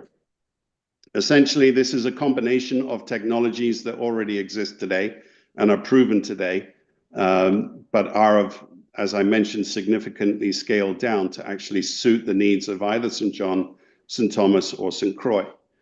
There are other aspects in this in terms of emissions controls, which I'll talk about, but effectively, the hotter the temperature that we can create through either pyrolysis or syngas conditioning within side plasma chambers, the direct application of heat results in cleaner syngas that we can actually use in a syngas turbine to generate electricity and push it to the grid. Other ways are, of course, as we know, we can recover the residual heat that we've created to push through a steam turbine to generate power that way. And the third one is of any residual hydrogen that we can pull off of the syngas waste stream, we can push through a hydrogen fuel cell to also generate power. Essentially zero waste, where all of the emissions are used to recycle themselves within the system and collect them. Of course, there is a vitrified material that comes off of this. There is always going to be a waste stream, which is going to be of significant toxic value, but our technology vitrifies it and encapsulates it in amorphous materials that can be made into aggregate for spreading on roads, where everything is locked in and the toxins can no longer escape. So in a nutshell, it's clean energy, beneficial reuse products, and we can also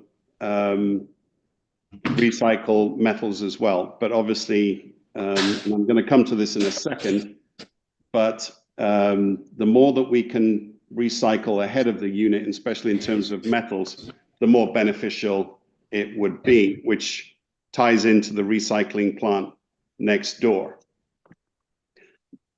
When on my visit, I reached out to the community. There were a lot of questions about air quality and what our emissions would be. So essentially, we would comply with all EPA standards, zero emissions, and of course, there would be an environmental impact assessment of the site before and after and during operations of the site.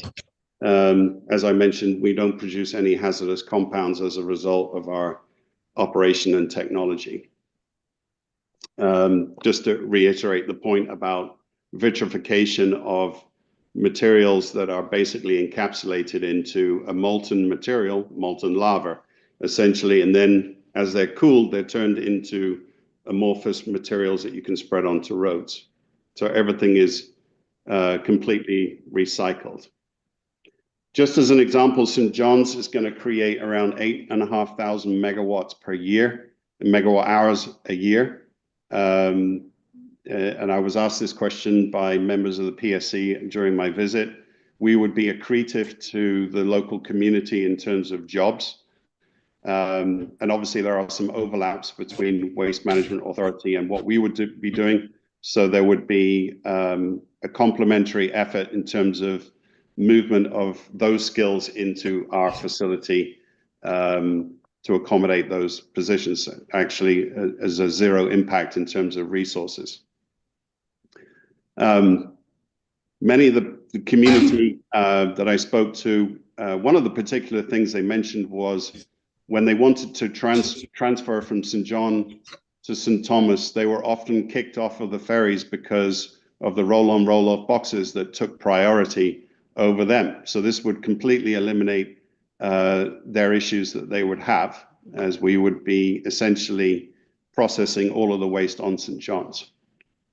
The savings I've mentioned before, and in terms of production of equivalent energy or liquid energy is roughly around about 6,000 barrels that we can generate, of which some can be fed back into WAPA's need for fuel in their generators, as I was listening to their issues with their generators and their fuel pumps. So capturing the CO2 both on the front end and the back end, because we can actually capture the CO2 on the back end and produce dry ice, which can be pushed to the food industry for storage of produce. So there is a component of carbon capture of which within our financial model we benefit from.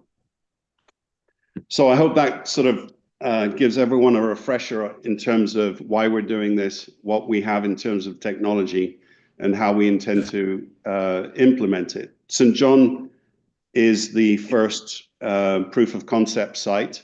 It's small scale, obviously, compared to what St. Thomas and St. Croix need.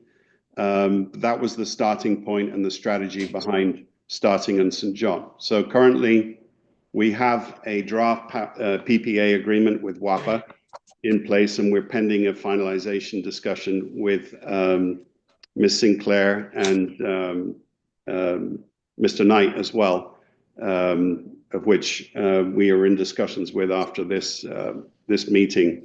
We will further the discussions around finalizing that document.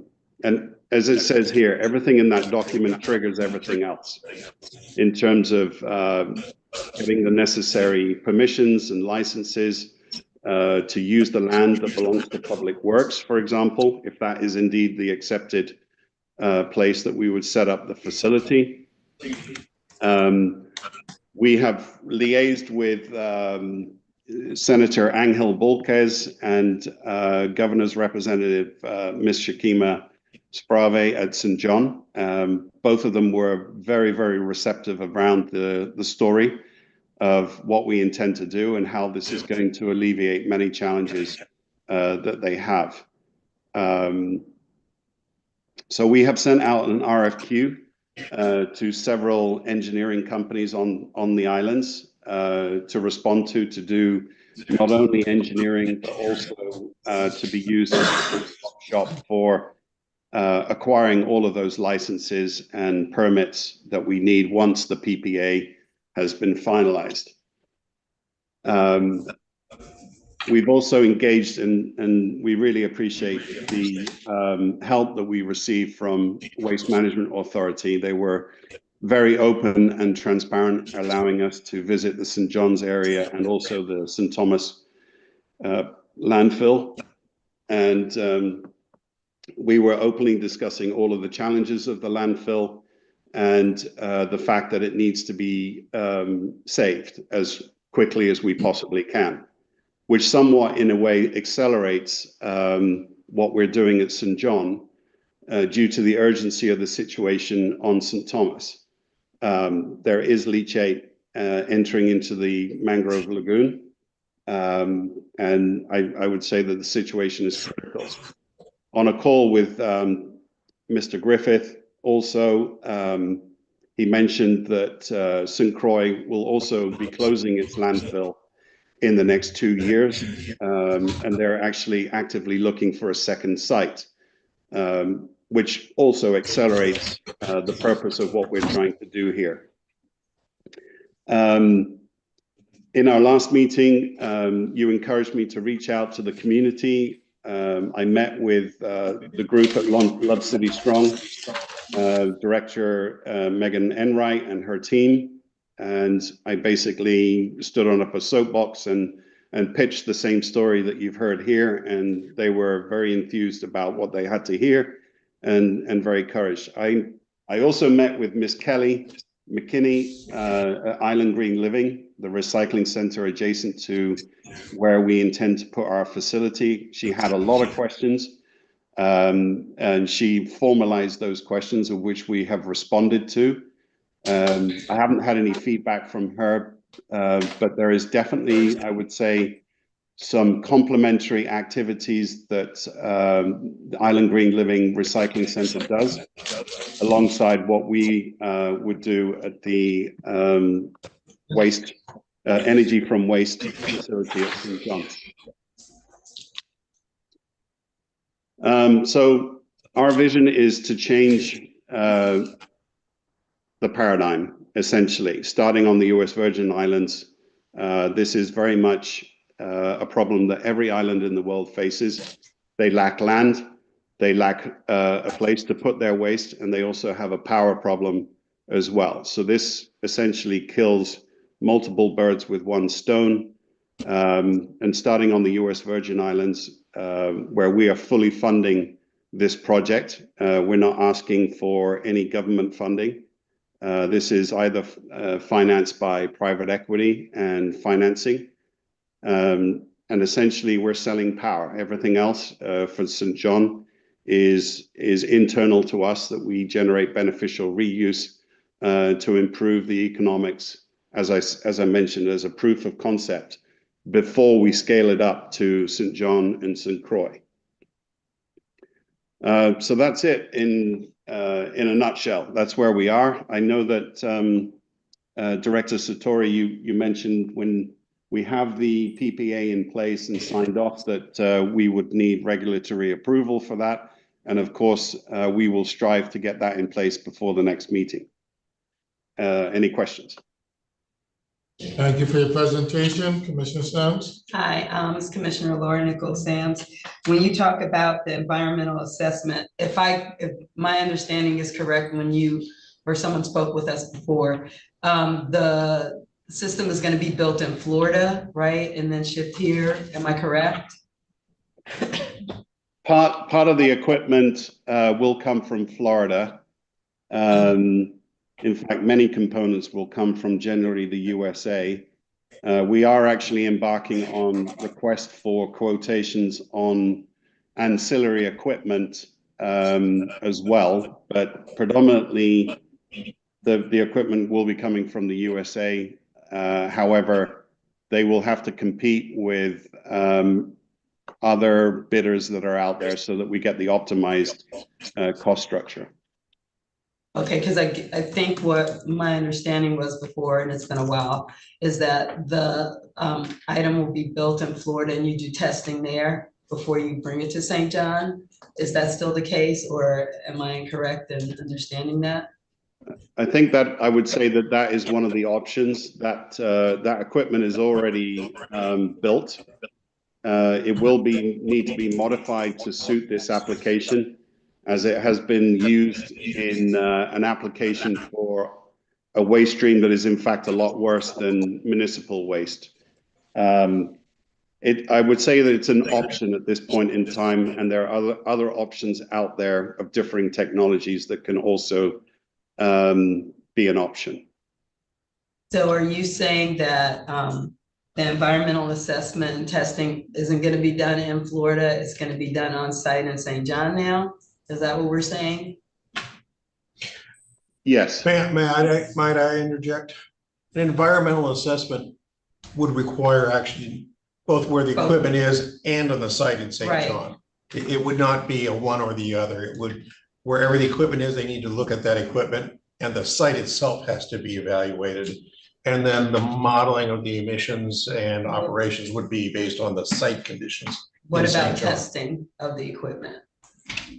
That's not an environmental assessment question, that's a testing. Right, question. that I asked for both, actually. But the testing, I'll let him address that. That's, Okay. Yeah, sorry to jump in. Dan Levine, CEO of ST Group. Just about that specific question, that all the system parts will be tested prior to them actually be shipping on site. If I got the question correctly, so we're going to test all parts of the system beforehand, before actually shipping it to the site. At the site, there will be the actual assembly of the unit, and as you said correctly, we'll have to do the environmental assessment at the site as well. So part of it will be prior to it, and the finalization obviously will be at the site as a custom. Okay, because that's concerning to me, because where our landfill is, you've got less than a mile, you've got people living near schools, hospital or clinic, all that. So that just really concerns me. The second question I have, you mentioned employment, jobs. How many jobs are we talking? Are you all providing training for these jobs? What are we talking about? Yes. So we expect to provide between 5 to 10 full-time jobs, obviously including the training required for that, and all the knowledge base that we'll teach. Yeah. And those those are direct jobs. Of course, there will be an indirect impact in terms of clearing of the site at St. John's and building of the facility, albeit that they are temporary, but they are an infusion into the resources required for building out the site as well. How many people will you guys actually have on site and for how long? During the build phase or the operational phase? The build phase and the operational phase. Dan, do you want to have a stab at that? Yeah, I think I'm assuming, including all the third-party contractors, we estimate between 15 to 20 part-time employees involved with the construction on site, and at the operation itself between about roughly around 10 personnel. Some of which will be outsourced, most of it will be local.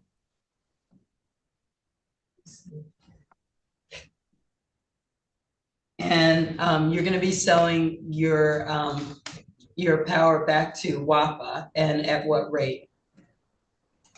That's not been determined as yet. That's part of the negotiations of a power purchase agreement.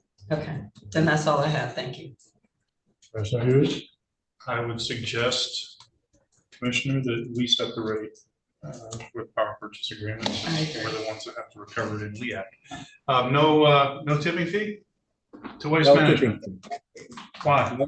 Yeah. Why? Did you ask why? Yeah, why no tipping fee? It would be a traditional approach to waste reduction to take a tipping fee. You are in fact saving waste management a substantial amount of money just in transportation, not to mention landfill disposal.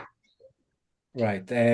So first of all, because we're talking about a fairly small capacity of waste, that tipping fee, while it will be a hurdle for the Waste Management Authority, it won't suffice plenty of income to our financial model. The financial model is based mainly on selling the output, the electricity, and the carbon reduction that we'll be managing to achieve.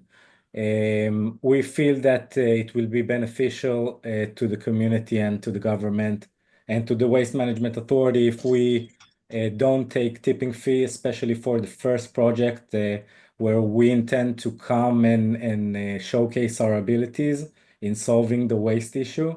And doing so by reducing the cost for everyone involved. So we try to reduce both the Waste Management Authority's cost of waste treatment and also reduce the cost of electricity production for WAPA, meaning that when we're negotiating with WAPA, we aim to set a price that will include savings for them compared to actual production. Yeah, and the variable costs of production are pretty much what we call LEAC here on the island. I'm familiar with both pyrolysis and the plasma technologies that seem to be the heart of this system. I would be a little careful if you want to give us a discount in the pilot project and tipping fees, that's fine. We'll take it, but I still don't understand the business model because it certainly cannot be the very nominal amount of power that's coming off this. It's effectively a 1 megawatt generator. And it's 25 tons of municipal waste per day at, I don't know, $50 a ton for, what is this carbon reduction financial component that you're speaking of? Is this an environmental credit that you can market or? Yeah, so it's a combination. Tell us a little bit more about your business model, because there's no sense in this community inviting in this technology if it's not financially sustainable. So. Yeah, of course. So obviously we're working with large-scale accountants to build our financial models and validate everything. So the majority of the financial structure for this project is mainly based on credits that we'll get both for the carbon that we mitigate from our operation, and also incentives that we get from the government by implementing our type of technologies in environmentally beneficial projects. So most of the investments that we'll be making will return to us by this combination of benefits and credits and selling the electricity at relatively low cost for in comparison to the Virgin Islands production cost, but it's still relatively a good price price schedule. So we can work around that and make the whole financial structure work with agreeable returns and our investors and the financial structure that we already implemented. And I want to reiterate what we already told you, that the financial structure for all the projects, not just St. John, but also the follow-through projects have already been completed. So we have the financial backing to implement all the projects, and we expect fairly good returns on that without taking tipping fees. Can I ask that you submit, and you're welcome to do it under request for confidentiality that I expect we would honor. I'd like you to submit your business model to our general counsel for review. It's very painful to get a project done in the Virgin Islands. It's going to be painful for you. It's painful for us, painful for the community. It's just a difficult thing to accomplish down here. And I frankly just don't want to go through it unless I know that you are going to be around for a while. I don't want to do this so that you can demonstrate a pilot project for 6 months and then leave because it wasn't financially feasible. We wanted to solve a problem, not just create a resume entry for your company that you can then go use for more highly toxic, more expensive waste streams. So I'd like to see the financial model, please. So I'm less concerned with the environmental impacts because I think there are people around who take care of watching for those things. I am concerned for your financial viability. No problem. We'll share our financial model. Thank you. Just Commissioner Laura Nichols Sands, you mentioned one of the ways that you guys are going to get paid is incentives from government. Are you talking about federal government? Are you talking about our government? And can you elaborate on that, please? Thank you. Yeah, so I'm speaking about the federal government. As I said, we don't require any budgeting coming from the municipality itself. There is part of the Inflation Reduction Act that we comply with this project, and will be eligible for some of the credits that are due in our type of projects to recuperate some of our investments. That's why we're capable of investing fairly a large sum, but still the financial model works, as we'll share with you.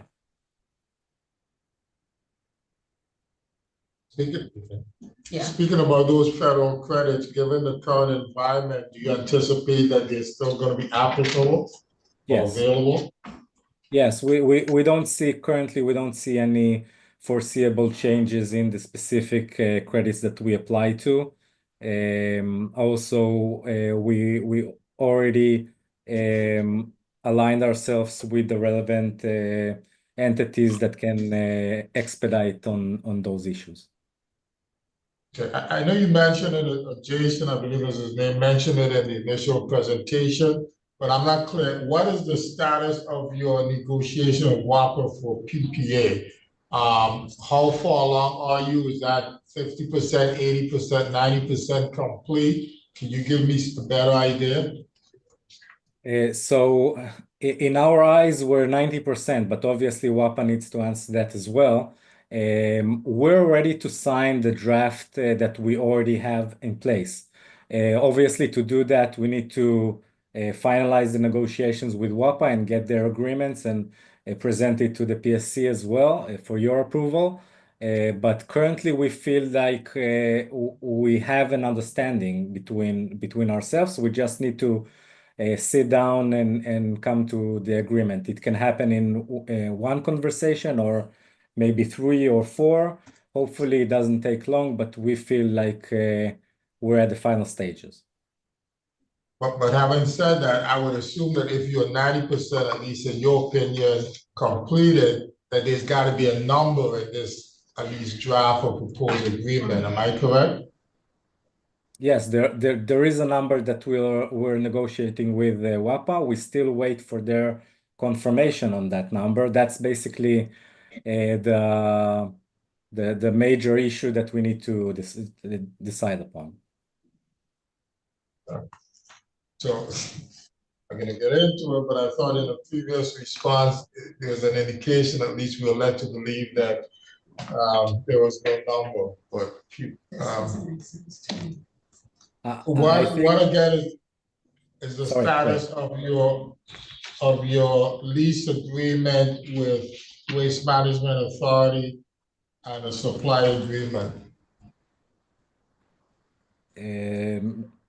So on that, we feel like we're a little more behind, you can say, but the optimistic view of that stance is that from the Waste Management Authority, we require no actual payments. So we hope that the waste supply, because we don't ask for tipping fees, the waste supply will be drafted and signed expeditedly. Regarding the land lease, initially we thought about building the facility at the transfer station itself, meaning under waste management land. But after Jason's last visit, we feel like we have a better area just adjacent to that transfer station, and that area specifically belongs to the public works, so we'll need to engage with them to secure the land lease. Yeah, just to add to that, what Dan said, logistically, as we're building out the facility to go in place, we can't get in the way of ongoing operations that Waste Management will need to transition from the transfer site to our facility. So that's why that other area, which is actually belongs to Public Works, as Ms. Shakima pointed out to me, is actually directly underneath the road and aesthetically out the way. So we wouldn't be sticking out. We would be tucked into the hillside with on and off capability into the road. So for many reasons, mostly logistical, it makes sense. Well, let me ask specifically, is there a draft agreement between AST and the government of the Virgin Islands? For the lease of the land? Yes. No, not at this point. That's prescribed in the PPA that once the PPA is signed, it triggers Department of Natural Property and Natural Resources. Yeah, exactly. Yeah. You know?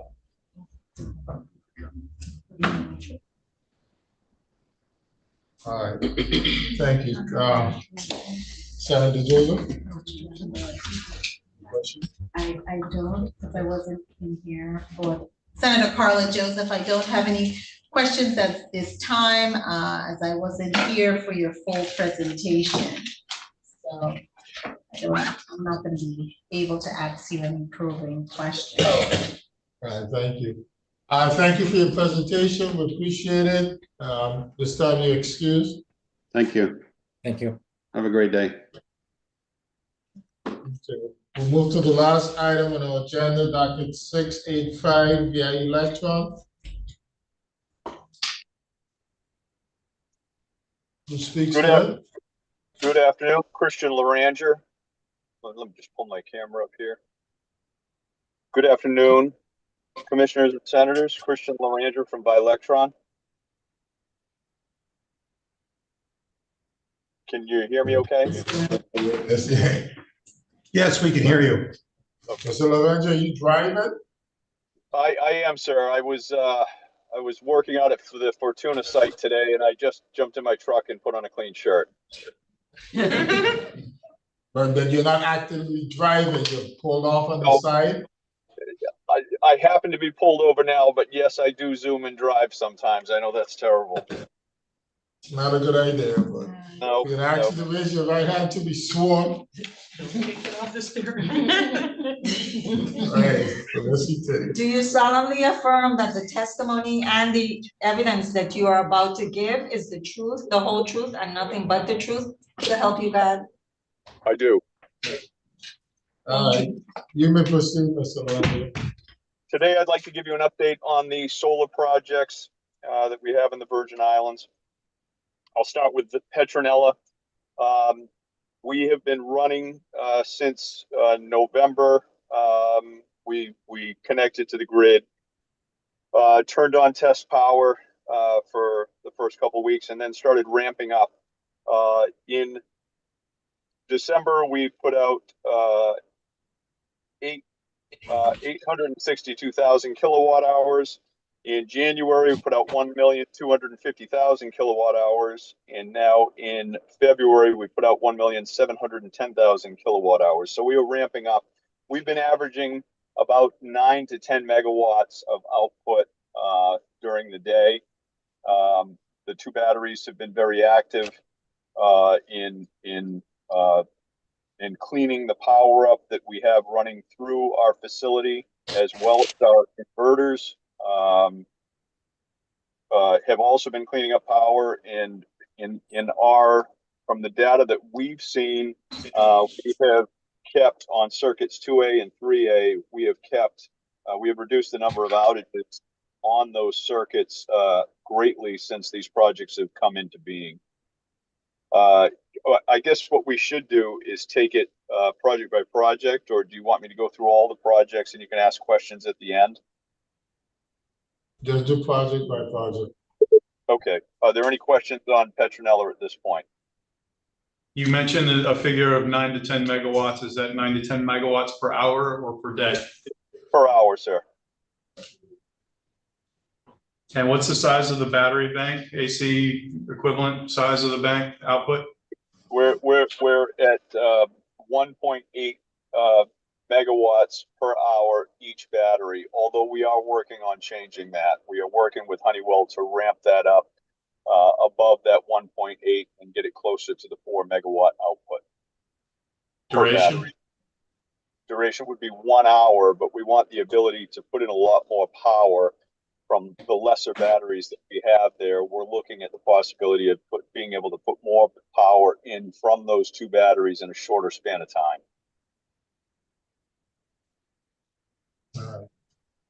Next project. Next project is Hogansburg, where we're complete other than testing circuits and things of that nature. We're ready to, we connected on December 30th, 2024 into the WAPA grid. I went down personally and upgraded 800 feet of interconnection down the side of the road where the project is located on to the interconnection point for WAPA. We also did WAPA's upgrade up the street, getting them back up to where the composite poles started from Centerline Highway the Queens Highway, all the way back up past the project. We interconnected, like I said, on December 30th at 200 kilowatts, and we are ready to increase our power output to, in the next 2 weeks, we'll increase to 2 megawatts. 2 weeks after that, we'll be at 6 megawatts and working our way up from there. So I know we heard before someone saying third quarter. That's not accurate. We're ramping up now. We would be exporting more power right now. However, we have as in this business, it's somewhat difficult to get the exact parts that you need at all times. The meter that we put in place to get the power into the system was a meter that was embedded in the high voltage cabinet. WAPA feels as though having the meter inside, we only have one meter as well. We need to have 2 meters. We know this, but we were only able to get one functional meter at the time. We had a problem with that. What they've asked us to do is they've given us a list of items to increase our power output to 2 megawatts. And in that list, the major component is getting the 2 meters exterior to the metering cabinet where the high voltage is. We had ordered these meters several months ago, like 8 months ago. They were finally shipped from Washington State, and they'll be arriving hopefully in the next week. We can install them very quickly, and then we'll be exporting 2 megawatts immediately. And then, like I said, stepping up to 6 megawatts and on up, looking to get up to 10 very quickly, and then hopefully 12 megawatts very soon. So that Again, is the planned battery capacities and discharge rates. Those batteries are 5.6 megawatt hours per battery. Discharge rates are 2.1 megawatt hours, 2.1 megawatts per battery per hour. So that would be 8.4 megawatts total with the 4 batteries that are located at that site.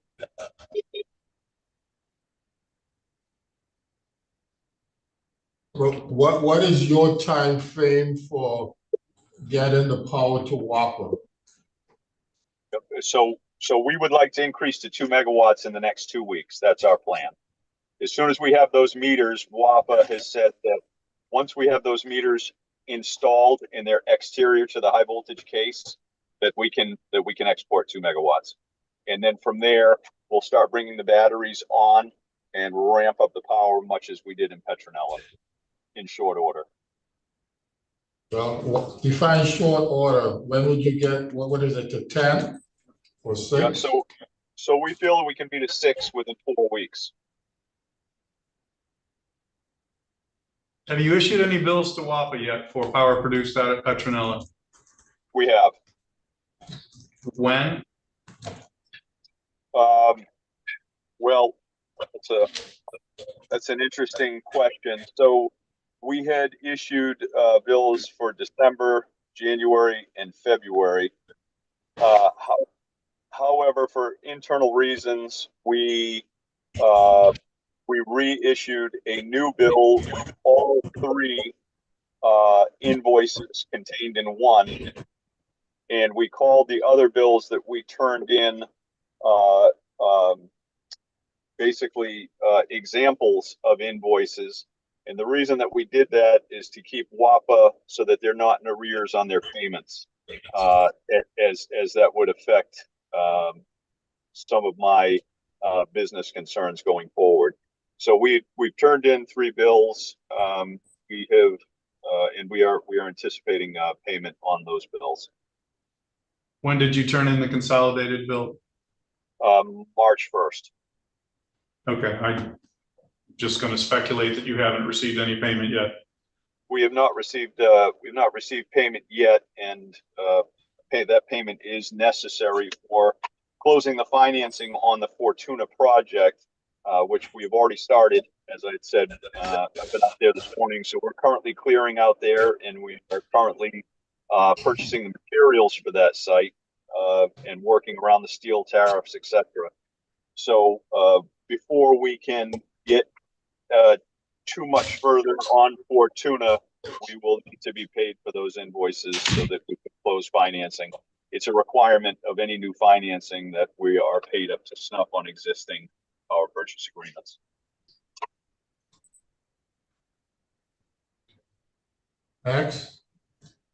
Next up is Fortuna. So we have received a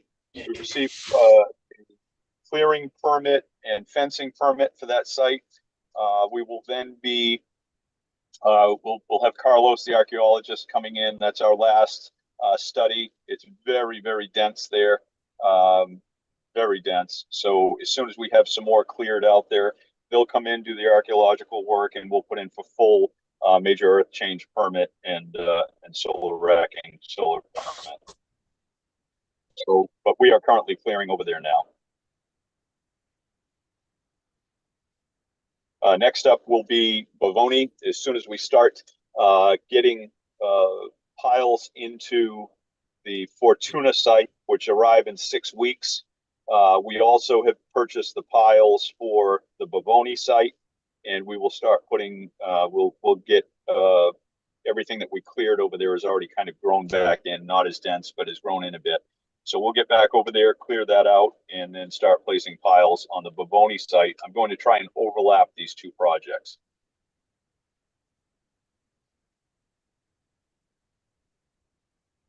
Size of the Fortuna project?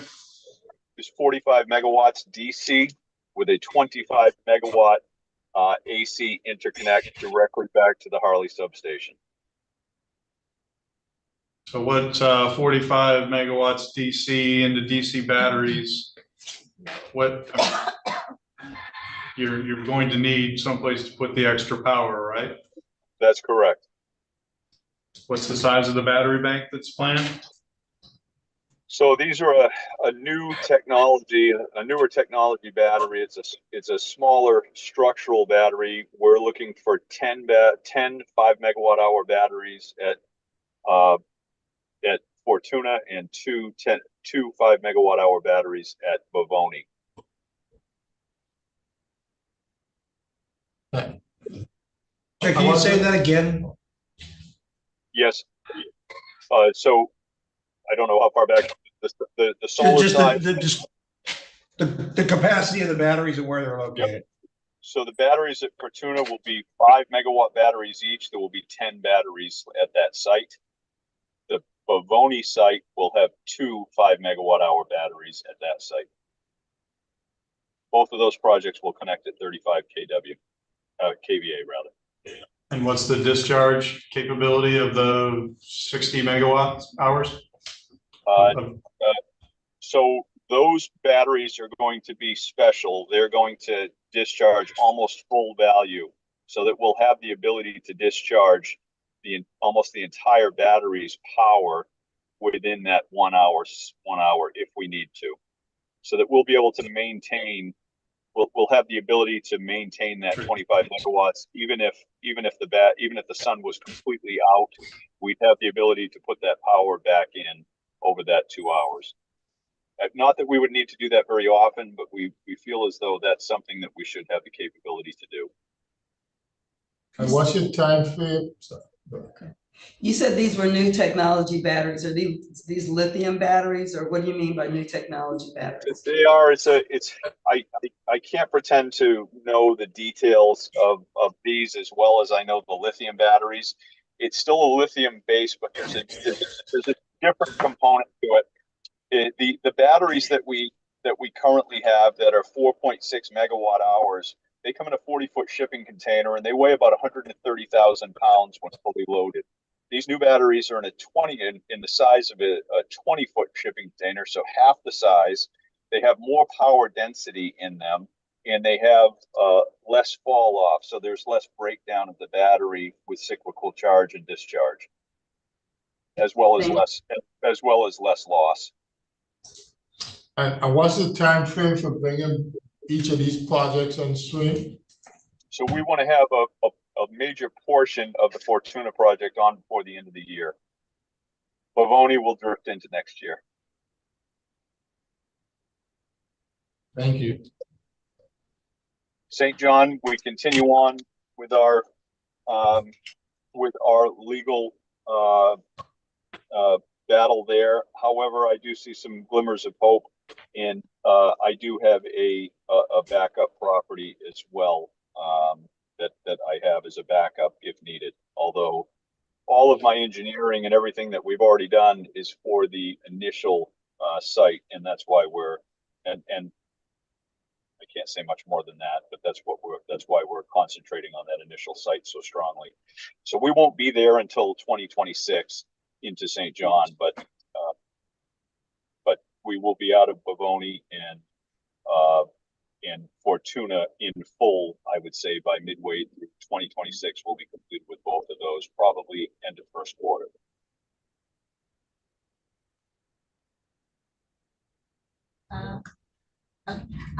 Mr. Granger, thank you for all that you're doing. I do have just maybe 2 questions for you. Are you looking at acquiring, or have you acquired any additional property in St. Croix at Estate Adventure? So I know you've quizzed me here. I know the estates pretty well. Adventure, I don't know, but I do have additional property that we were hopeful to get a power purchase agreement on years ago. We've done all the engineering on it, the interconnection studies, etc. It just never got signed with the remainder of the power purchase agreements. It's located in Frederickstead, basically at the end of Centerline Highway. I'm not sure where Adventure is located. Is that Adventure? Okay, so I have a Crucian beside me and she's saying, no, that's not in estate Adventure. Okay. Okay. Adventure is across from the ag lands off of Queen Mary. It's a site that was identified by WAPA 5 or 6 years ago for a big microgrid project that they were going to do. I thought that it was government land that was already available to us. They cleared it. I don't know, it was a planned WAPA deployment for about a 15 megawatt field. Well, we've taken a lot of that. We've taken a lot of that capacity, or I would say we've taken all of that capacity with the Hogansport project. Okay, and you've already connected, I'm sorry, Mr. Granger, you've already connected with the Hogansport project to WAPA's grid. That's what you indicated and represented. Okay. That's correct. My next question is, are you anticipating or is WAPA, because the backup, my question is really geared towards your backup battery capacity. So when we have sun cover, those batteries were purchased by WAPA, correct? No, those batteries were purchased by us. WAPA leases those batteries. The batteries that are on the sites. So WAPA leases those batteries. Are you anticipating purchasing additional batteries for the current solar farms that you have operating? So I'm willing to do that. However, in working with CEO Knight and conversations that we've had, he does have some federal funds for batteries. And so we're looking at the possibility of additional batteries being placed on the land with the solar site. But those batteries would be WAPA's, so that there would be no additional cost to WAPA, but the benefit would come from using that lower price solar power to charge the battery. As you know, when you charge and discharge a battery, you lose about 14% round trip. So my mantra has always been that it's better to charge directly from our solar site at 10.9 cents and have that be the line loss of 14% when you take the power back out of the battery into the grid, rather than using WAPA's power from fossil generation and charging the batteries with that and then taking a 14% line loss on top of that. I don't say line loss, but loss or round trip loss from charge and discharge from the DC to the AC conversion. So I'm very much eager to talk further with CEO Smith about batteries and what we can do. CEO Knight. Okay, so did I say CEO Smith? I meant CEO Knight. You surely did. Okay. So I wanted to know, and I still didn't get from you, those batteries, are they planned? I'm not looking at Bovoni and St. John and Fortuna that you have currently in the planning to launch and have installed by 2026 and the latter. But are those backup batteries also planned for sites that you currently have solar power panels on? So for us to put additional batteries on those properties? Yes. Yes. Are you looking at that, or is? No, because the money just wouldn't be there from WAPA. We had to go bare bones. We had to go bare bones when we did these battery sizings the first time. Okay, so the battery you're thinking of purchasing or having WAPA purchases for those future solar sites that you're working on right now, correct? Well, for the future, or if WAPA wants to, it's completely up to them. This is not something that we're asking them to do. It's just we're offering for them if they would like to place more batteries on existing solar sites. or if they'd like to put additional batteries on sites that we have yet to build, we're happy to incorporate those batteries into the solar sites. Okay, thank you so much. I appreciate it. Thank you. You've answered my question. Thank you. Any other questions? Thank you. Anything else you would like to bring to our attention? Not at this time, just working hard to try and get this power on as quickly as possible. I think, you know, with what we've been able to do when Petronella came on, the savings that, you know, that was realized by WAPA, I think is spectacular. And I think as we ramp Hogansburg up and get into Fortuna and Bavoni and St. John, there's going to be some major changes, and it's certainly going to be help to stabilize WAPA financially. So I'll leave it with that.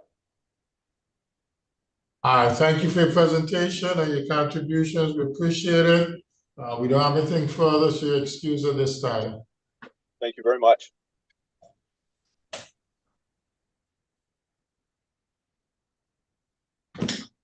That brings us to the end, I believe. I'm sorry? I believe that brings us to the end. Business before the commission? I have on the topic of renewables, just a question for staff. Joel Hart. Yes. Advanced Wind Power.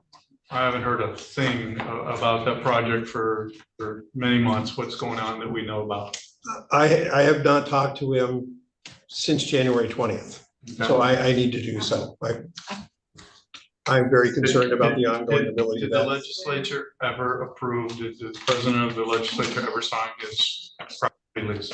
Yeah, we should have. He should have, but I don't know. He should have several years ago. Yeah, I think we did, because I was a secretary. I thought it was your committee that it had to clear first, so. No, because it had already cleared the committees, and it was voted upon in a legislative session. And so it was. I do know the legislation passed. Yeah, and so I remember, because I was a secretary, I had to transmit it to the governor. So the question is, did the governor? The governor already, he didn't veto it, right? So it should be good. So I can. But I will check with. Yeah, you could check, but last I heard, he was. It was voted upon favorably by the body. Okay. He was working on a funding option through the Department of Energy in early January.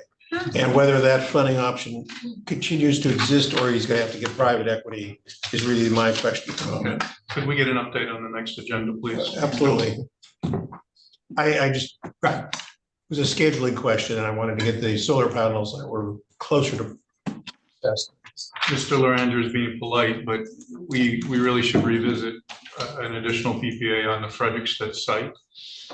St. Croix's sites and systems are not really sufficient to substantially change the generation mix yet. They can't discharge enough power onto the grid to remove the need for some of the bigger, older generators. So for St. Croix to have any real major impact from renewables, they're going to need, and different from St. Thomas, they're going to need substantially more batteries and substantially more solar. And the Frederickstead site was a very large site that they never got a PPA for. We should keep pursuing that and get that PPA issue. Which brings me again, in our meeting with WAPA's management last week, WAPA's management stated that the existence of the 15 megawatts of solar that's currently available on St. Croix, the Petronella site and the existing Spanish Town site, allowed WAPA to conduct or allowed a Greco to conduct maintenance operations and swapping out units over the last couple of weeks without WAPA having to turn on a second large unit, because they were able to rely on the solar capacity. Whether they'll be able to do that on any kind of regular basis at 15 megawatts, it's iffy. But yes, if with another 10 megawatts at Hogansburg, there should certainly be times of the day that they're able to only run on, let's say, a Greco and solar. But a greater expansion of solar capacity makes that much more certain and reduces the need to rely even on the Grecos. It's actually a greater expansion of the storage capacity, because even if you have the solar generation that's theoretically possible, it's still intermittent power, and it can't be relied on long enough to turn off a generator that takes an hour or two to start up and an hour or two to shut down. So the real financial impact from renewables in St. Croix, different than St. Thomas, is to get enough generation that is deemed non-intermittent because it has battery backup. That allows us to turn off the old inefficient generators, which should have been the goal of renewables in St. Croix all along. Not the problem in St. Thomas. St. Thomas, when they finally fix the Wärtsilä issues, is going to be in very good shape with efficient generation. And so just adding Fortuna and a huge discharge capability of batteries onto that grid, it doesn't really save you a lot of money. We pay about the same for solar. We actually pay more for solar and batteries than we are paying for in Wärtsilä fuel. Wärtsilä's fuel rates are 10, 12 cents a kilowatt hour if they're running at heat rates of 9,000, 9,500. We're paying 10.8 plus whatever this mythical hidden cost of batteries that we're not privy to. We're paying at least as much for renewables as it costs to run a Wärtsilä. So the savings are not great once the Wärtsilä's come online. In fuel only. Yeah, in fuel only. But we didn't have any capital costs for those units, so there's no amortization of capital. There's some maintenance. St. Croix is an entirely different situation. We have to get rid of the old generation in St. Croix as quickly as possible. That's what's driving LEAC. The Agricos are not considerably cheaper because in addition to what we pay for fuel, 10, 12 cents, we're also paying a lease that amortizes into rates as well. So it ends up being 20, 25 cent power after it's a very expensive lease. So yeah, St. Croix is the opportunity for us. Hence, Frederick said, additional site with a whole lot of batteries would be great. So, yeah, sorry about that. Thank you, commissioners, staff, for your participation and your hard work. This meeting is adjourned.